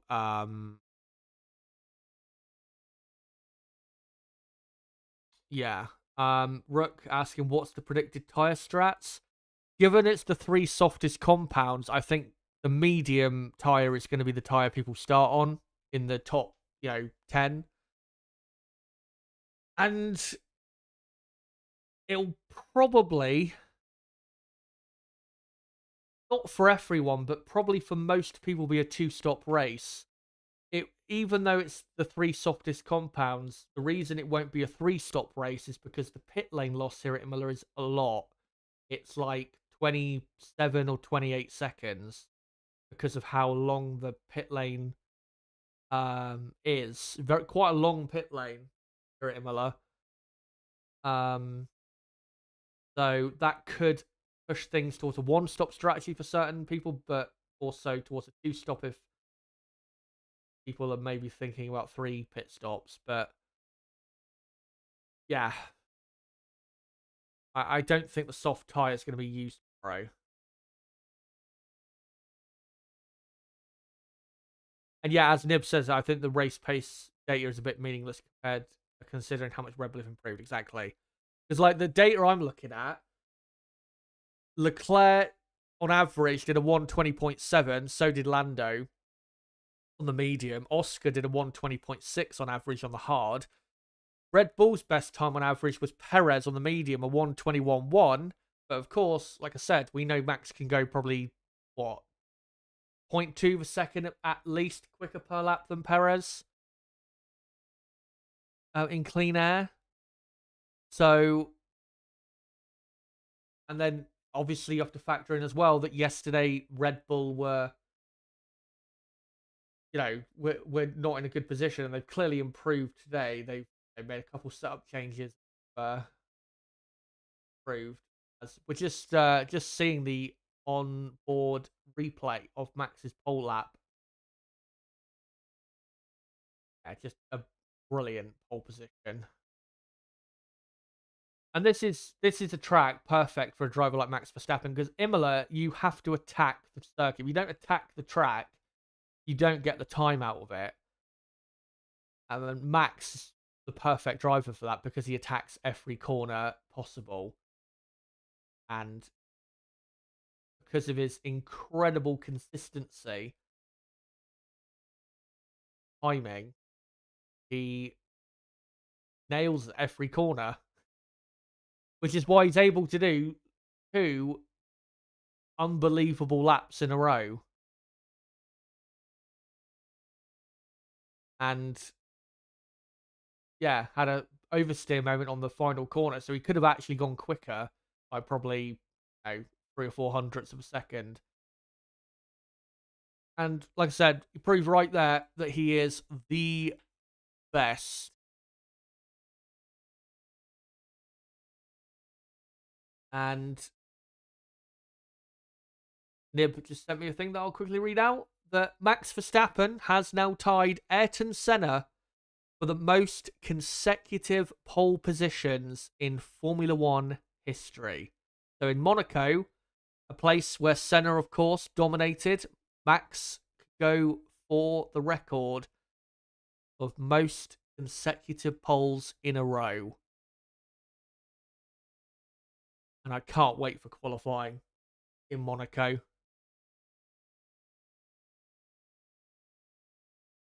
Um,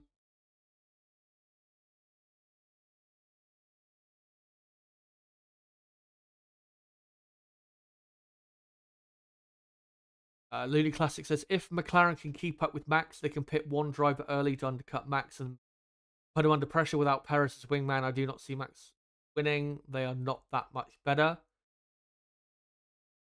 But again, if McLaren can keep up, we'll have to see on that.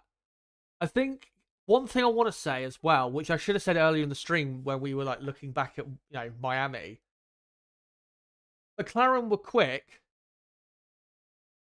and they were the quickest in the race in Miami. But we have to remember Max did have damage to his car, so I think people are overstating a bit how quick McLaren were in Miami, because I think the damage Max suffered from running over that bollard did affect him quite a bit, as we saw when the safety car came in, where he just got dropped relentlessly by Norris. So it's not. I'm not saying Red Bull are like quicker still easily than McLaren, but I don't think McLaren can say they are quicker than Red Bull. I don't think McLaren can say that. I think Red Bull and McLaren at best are, or at best for McLaren, they are level on pace with Red Bull, but I don't think they are quicker than Red Bull. I don't think they're there yet, but one more big upgrade, and they will be quicker than Red Bull. So they just got to keep pushing.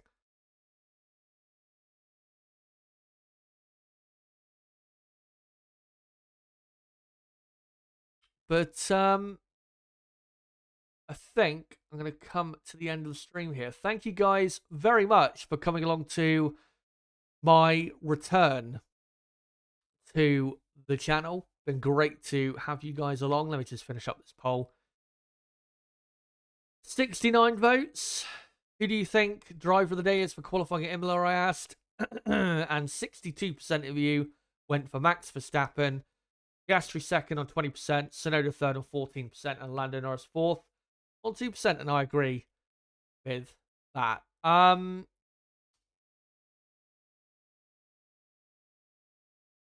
yeah, just Piastri is going to the stewards in an hour for that incident with Magnussen. So we will see whether he gets a penalty for that. Like I said, I need to make a decision here. Am I going to stream tomorrow? Oh, hold on. Look through the data again. I'm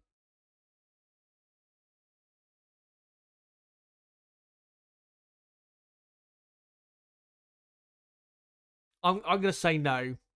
I'm not going to bother tomorrow because I don't think we're going to get a proper battle for the win. I think this is what I think will happen. Max will lead into turn one,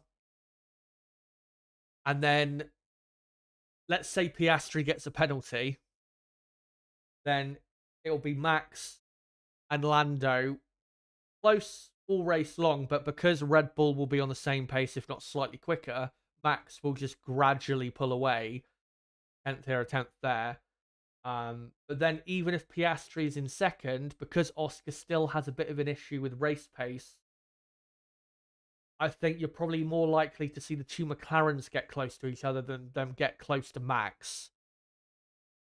So, yeah, I'm gonna say no.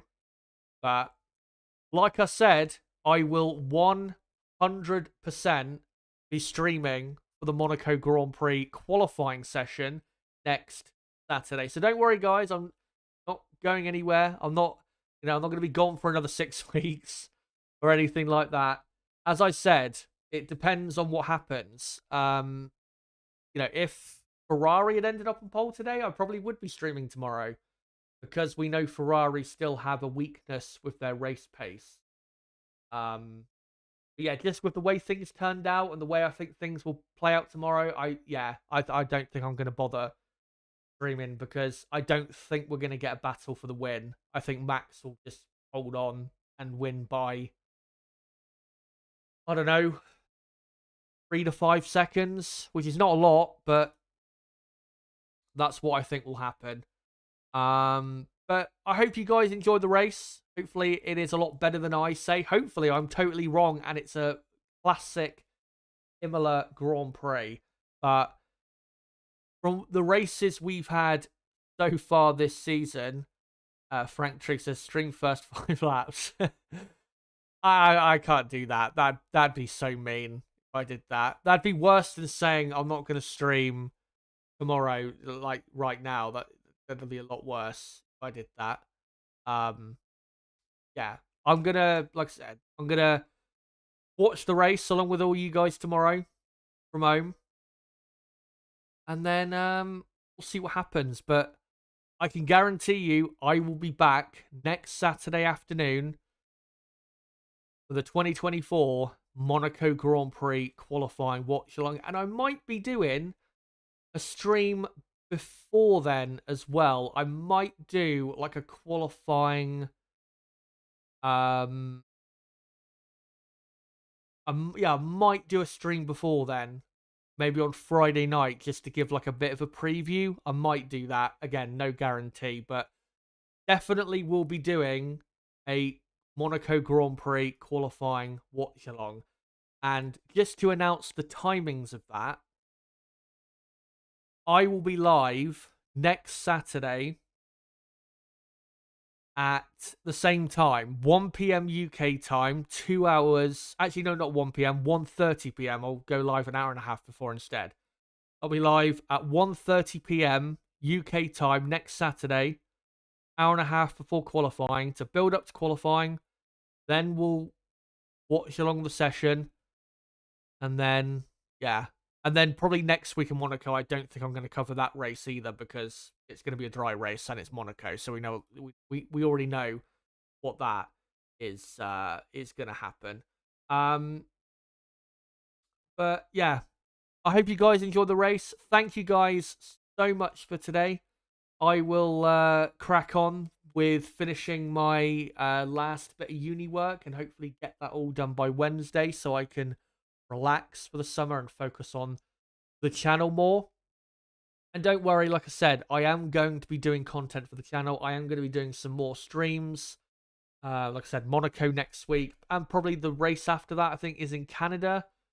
I will probably be doing a couple streams for that as well. So, yeah. I am going to be, doing some content. Don't worry about that. But guys, until my next piece of content, which is probably going to be, well, definitely next Saturday, maybe next Friday. I'll let you guys know about that.